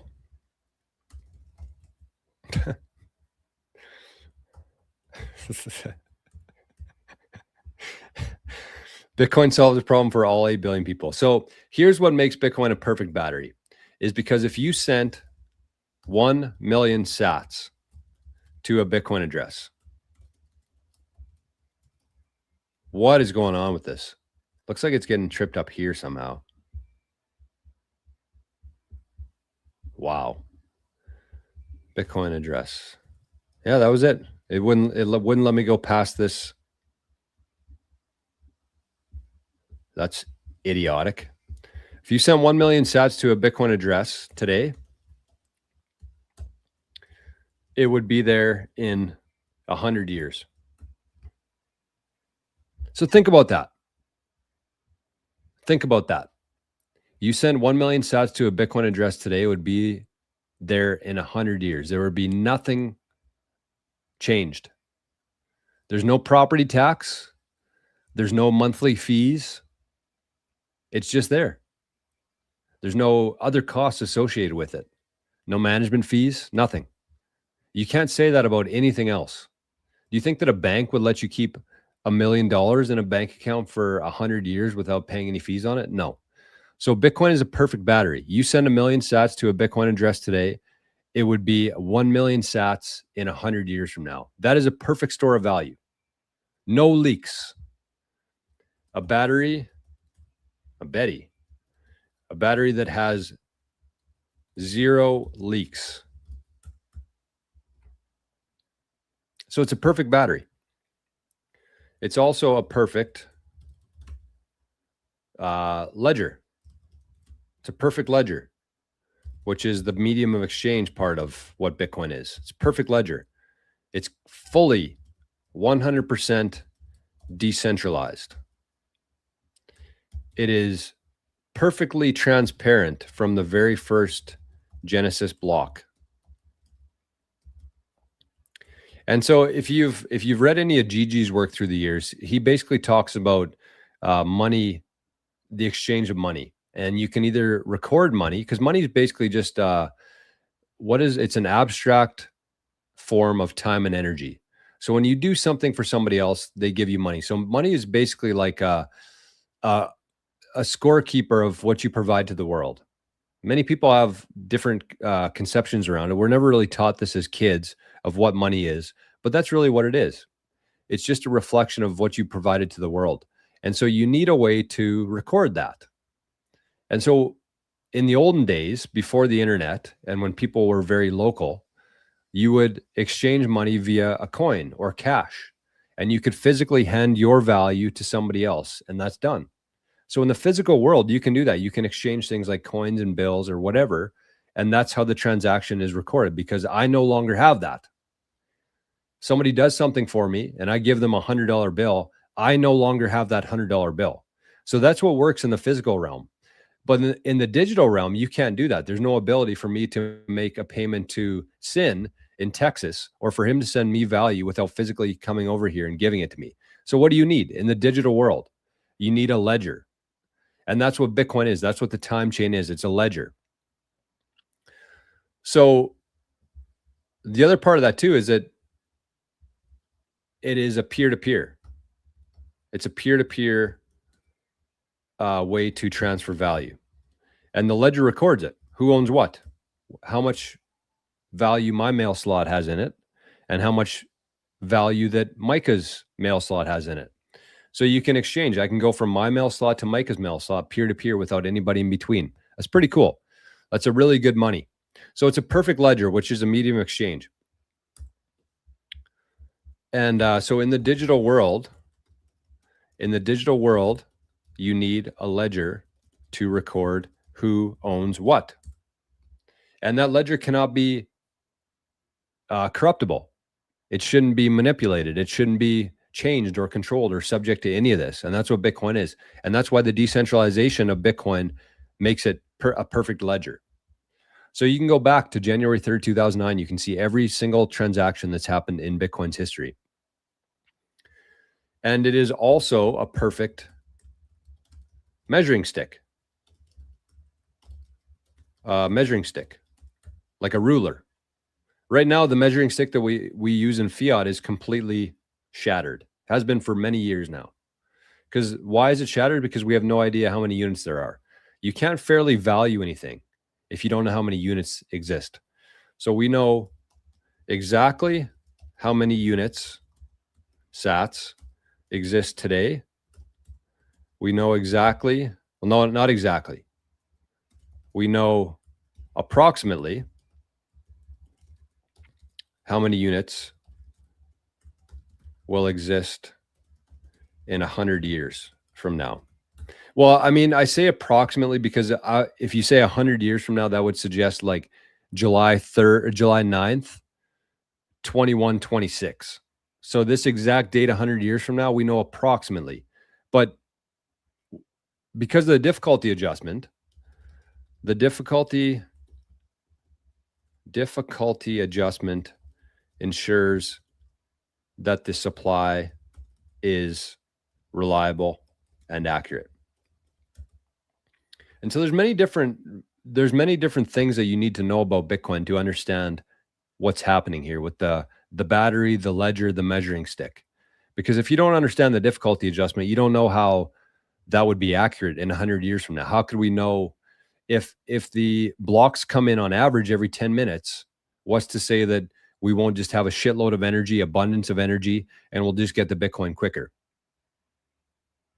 It's a valid argument. And if you look at what Henry Ford proposed 100 years ago about an energy currency, that's essentially what Bitcoin is, except you needed the difficulty adjustment there. Otherwise, we would have an abundance of units in line with an abundance of energy, which means if you were able to produce more energy, you could essentially create more units of money that we're using.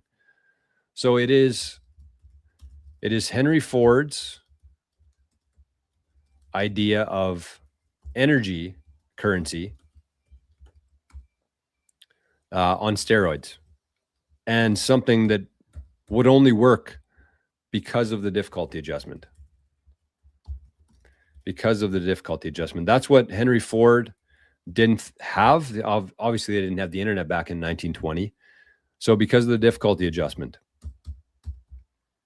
So Henry Ford knew back in 1920 that we needed an energy currency because the banks and the central bankers were corrupt. And they had the ability to, he said that even gold doesn't work as money because of that reason, because gold centralizes. Basically, if you don't want to carry around all your gold, you have to leave it somewhere. And then you have to trust that they actually have that and the gold is real. And the amount of money that they issue based on that is legitimate. So you have to trust somebody. That's a whole thing. Even in gold, which is a much better version of fiat money, gold, you still have to trust the custodian that they actually have the gold and the gold is legitimate. So when Peter Schiff says that, he hates fiat, but gold is going to be the better version of it, he says that we'll tokenize gold. Tokenize gold. Really? So how does that work, Peter? Because if you had tokenized gold, let's say that you had the token of 10 ounces of gold. You have the tokenized version of that. That means that you have to trust somebody else to hold that 10 ounces of gold for you, whoever issued you the tokens representing that 10 ounces of gold. You have to trust that they have it. So unless you have a live stream showing your gold in the vault is legitimate gold, hasn't moved, and also nobody else has a claim to that gold, then you're completely reliant on someone else. Reliant on someone else to verify. So you have to trust other human beings. And that's really what's got us into this whole mess, is having to trust other human beings. So even though gold is a hard money, it's sound money, it won't work as money in this digital age because Even if you tokenize it, you still have to trust somebody else.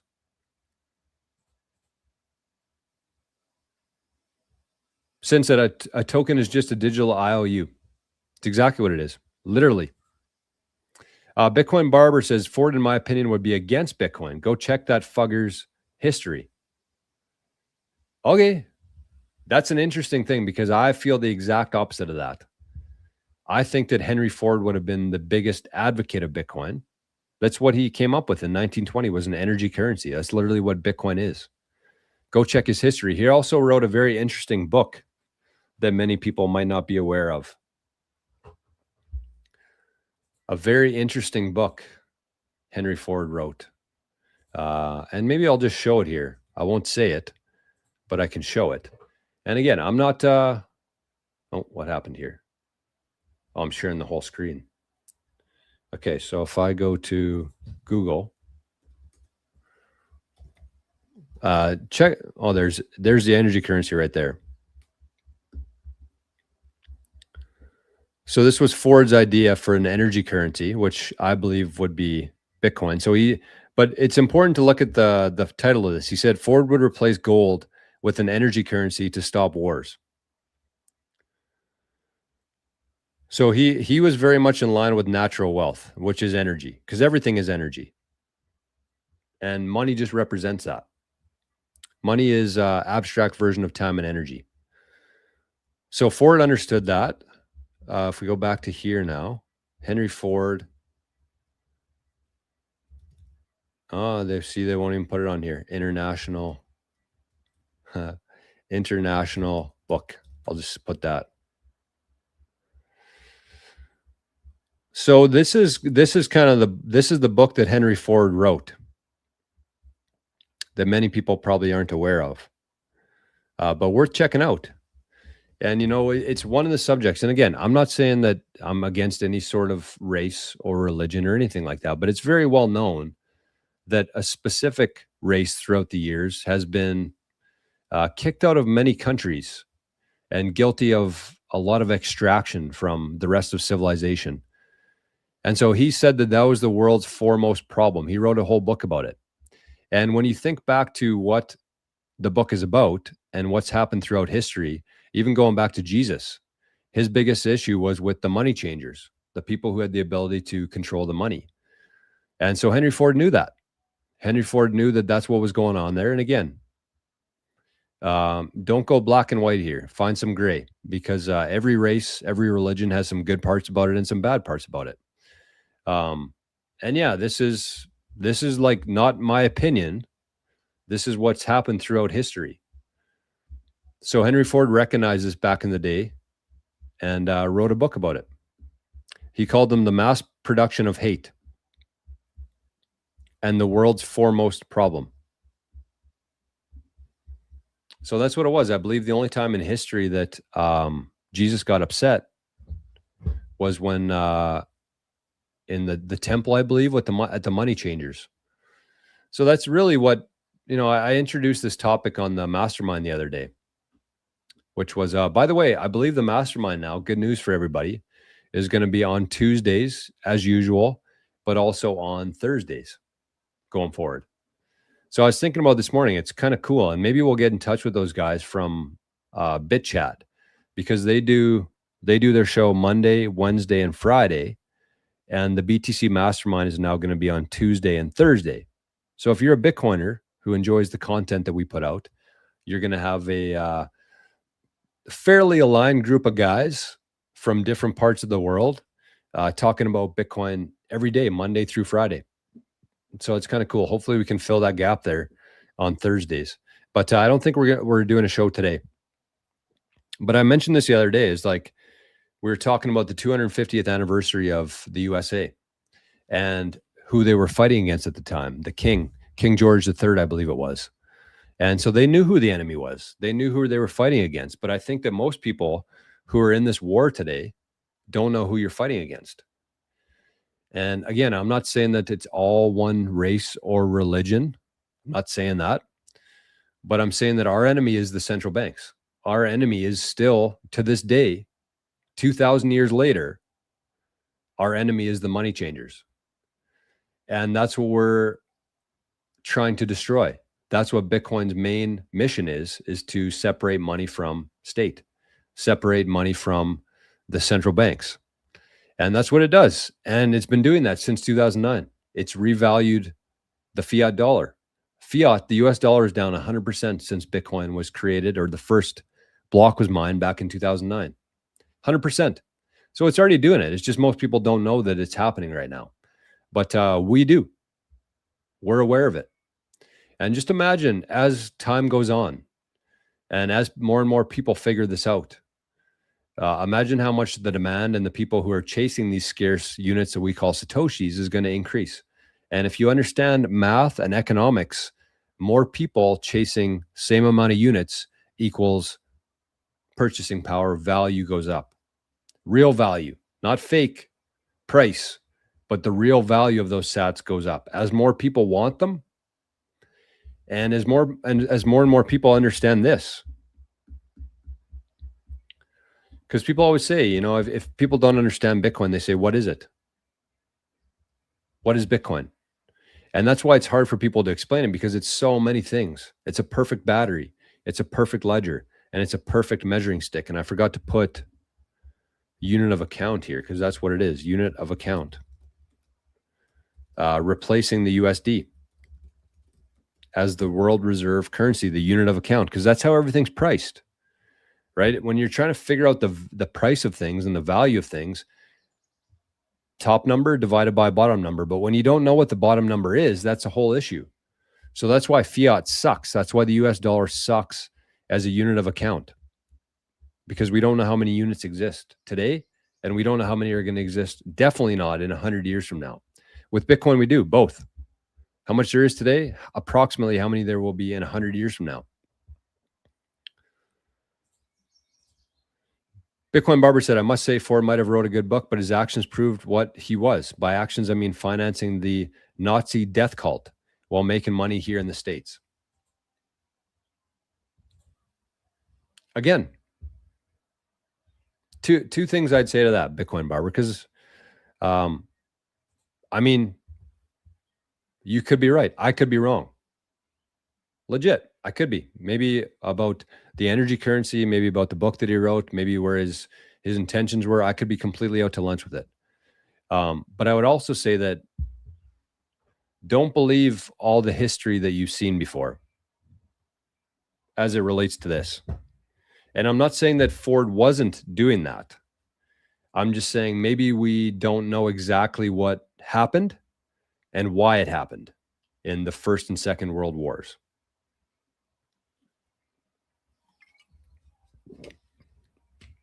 So even though from a historical reference and a mainstream narrative, Ford funding the Nazis was a bad thing, was it? I don't know. That's my point.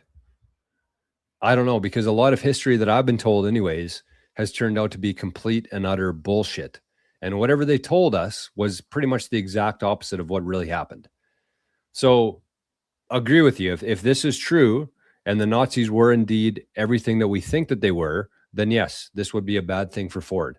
But what I'm saying is maybe the history that we've been taught and what we've been told through the years maybe wasn't 100% accurate in terms of who is the good guy and who is the bad guy in these wars, and why they started and how they ended and what actually played out throughout.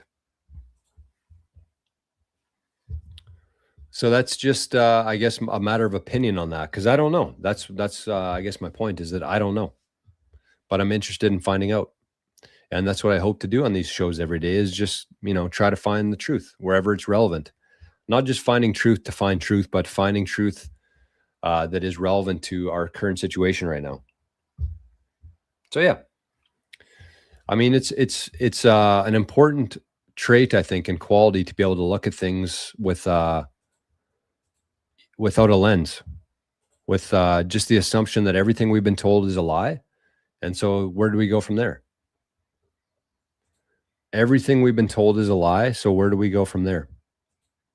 Anyways, let's get the hell out of here. So Praetorian, unfortunately, we didn't get your birthday wish today, but we did a pretty good job. We did a pretty good job. For some reason, we got some stubborn folks over in Rumble, but that's okay. That's going to be every part of society for the rest of our lives. We're going to have stubborn folks to deal with. And I'm stubborn myself. And I never want to confuse people here with the show and the streams that we do every day, as if I'm sitting up here on my high horse or on a pedestal or my soapbox and saying these things. It's just me trying to figure things out. That's all it is. And talking through it. Me having a very open mind on most topics, I would say most topics, and just trying to explore, trying to figure out what the hell is going on and make the best decisions for ourselves, for our communities, and for our families. That's it. I definitely don't claim to know everything. I've been wrong about a lot of things in my life and will probably be wrong about many more in the future. I just think it's important to ask questions, to have open debate. And that's why I do the live streams, because I never know what's going to pop into the chat here. I never know. And there's really no way to prepare for it either. So as long as you're just keep an open mind, you speak the truth, then you really can't lose, in my opinion. And that's the most important part of today's show. So with that, let's get the hell out of here. It's already 11:45. Holy F, how does this keep happening? But I guess if we're going to start doing later shows, I guess it will run a little bit later too. But big shout out today to our guy Chuck for the Satoshi hat trick.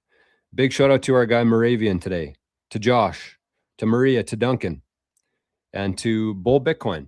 And of course, the birthday boy today, Praetorian, who not only showed up today when he said he was going to be maybe too busy to be here, but he bought 5 frickin' memberships for the YouTube channel.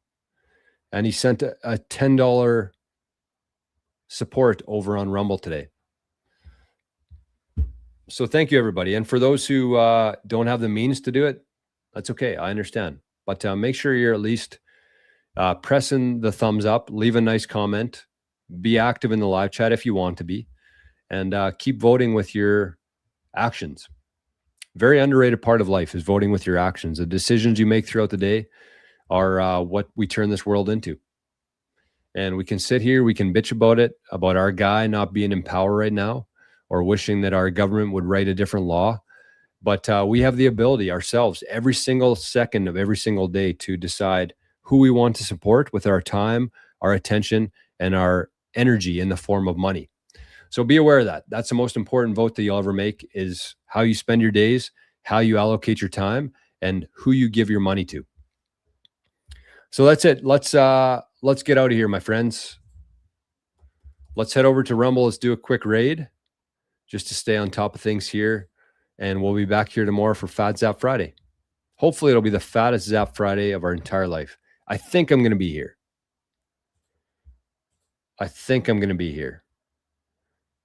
We have an offer on the table right now to go into the USA this weekend. But I don't know if I can do it or not. Because we got to worry about our guy Arnie, and we can't just leave him for the weekend. So we'll see. I should be here tomorrow, but just in case I'm not, we'll be back here soon.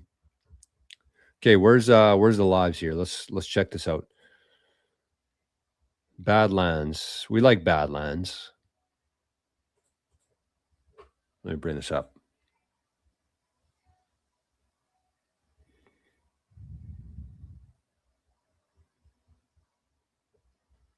I don't see Badlands today. I don't see any shows that we usually support. I'm looking at more of the, oh, look at that. Real Country Music Radio. Love that. Patriots Across the Pond. Okay.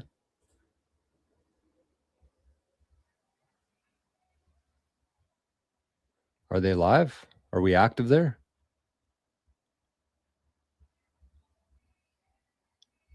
Don't know. By the way, if you're still watching on YouTube right now, it would be a great time to head over to Rumble and check out the 88 SAS channel there. That's a vote. That's a vote for against censorship, if you know what I mean. Okay, well, I don't know. Oh, Simply Bitcoin's live.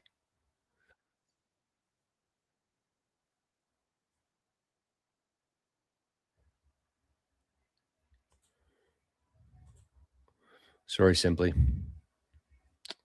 I don't see anything to raid today. Should we just skip it? I guess we could do Simply Bitcoin. We should be supporting other Bitcoiners, I guess. As much as I don't love all their takes on things and whatever, but they're Bitcoiners. Where'd they go now? We lost them. Damn it. Never mind.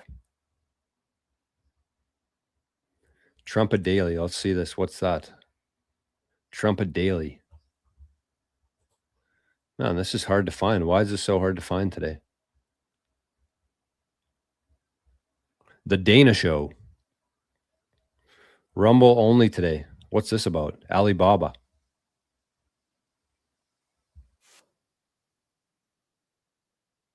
Should I start doing this instead? Would you guys rather see me dancing? Seems like that's what gets the views these days. Trump #1. Frick. Tough one today. Badlands, where are you? Badlands is not live, I guess. F it. We'll skip it today. Sorry, everybody. I got nothing that I want to raid today, so we'll save it for next week. Okay. Anyways, have yourselves a great day today. Thanks again for the support today, for the love, and for being here. And big shout out to our guy, Praetorian. Hope you have a great birthday, man, and we'll see everybody tomorrow for Fat Zap Friday. Bye-bye.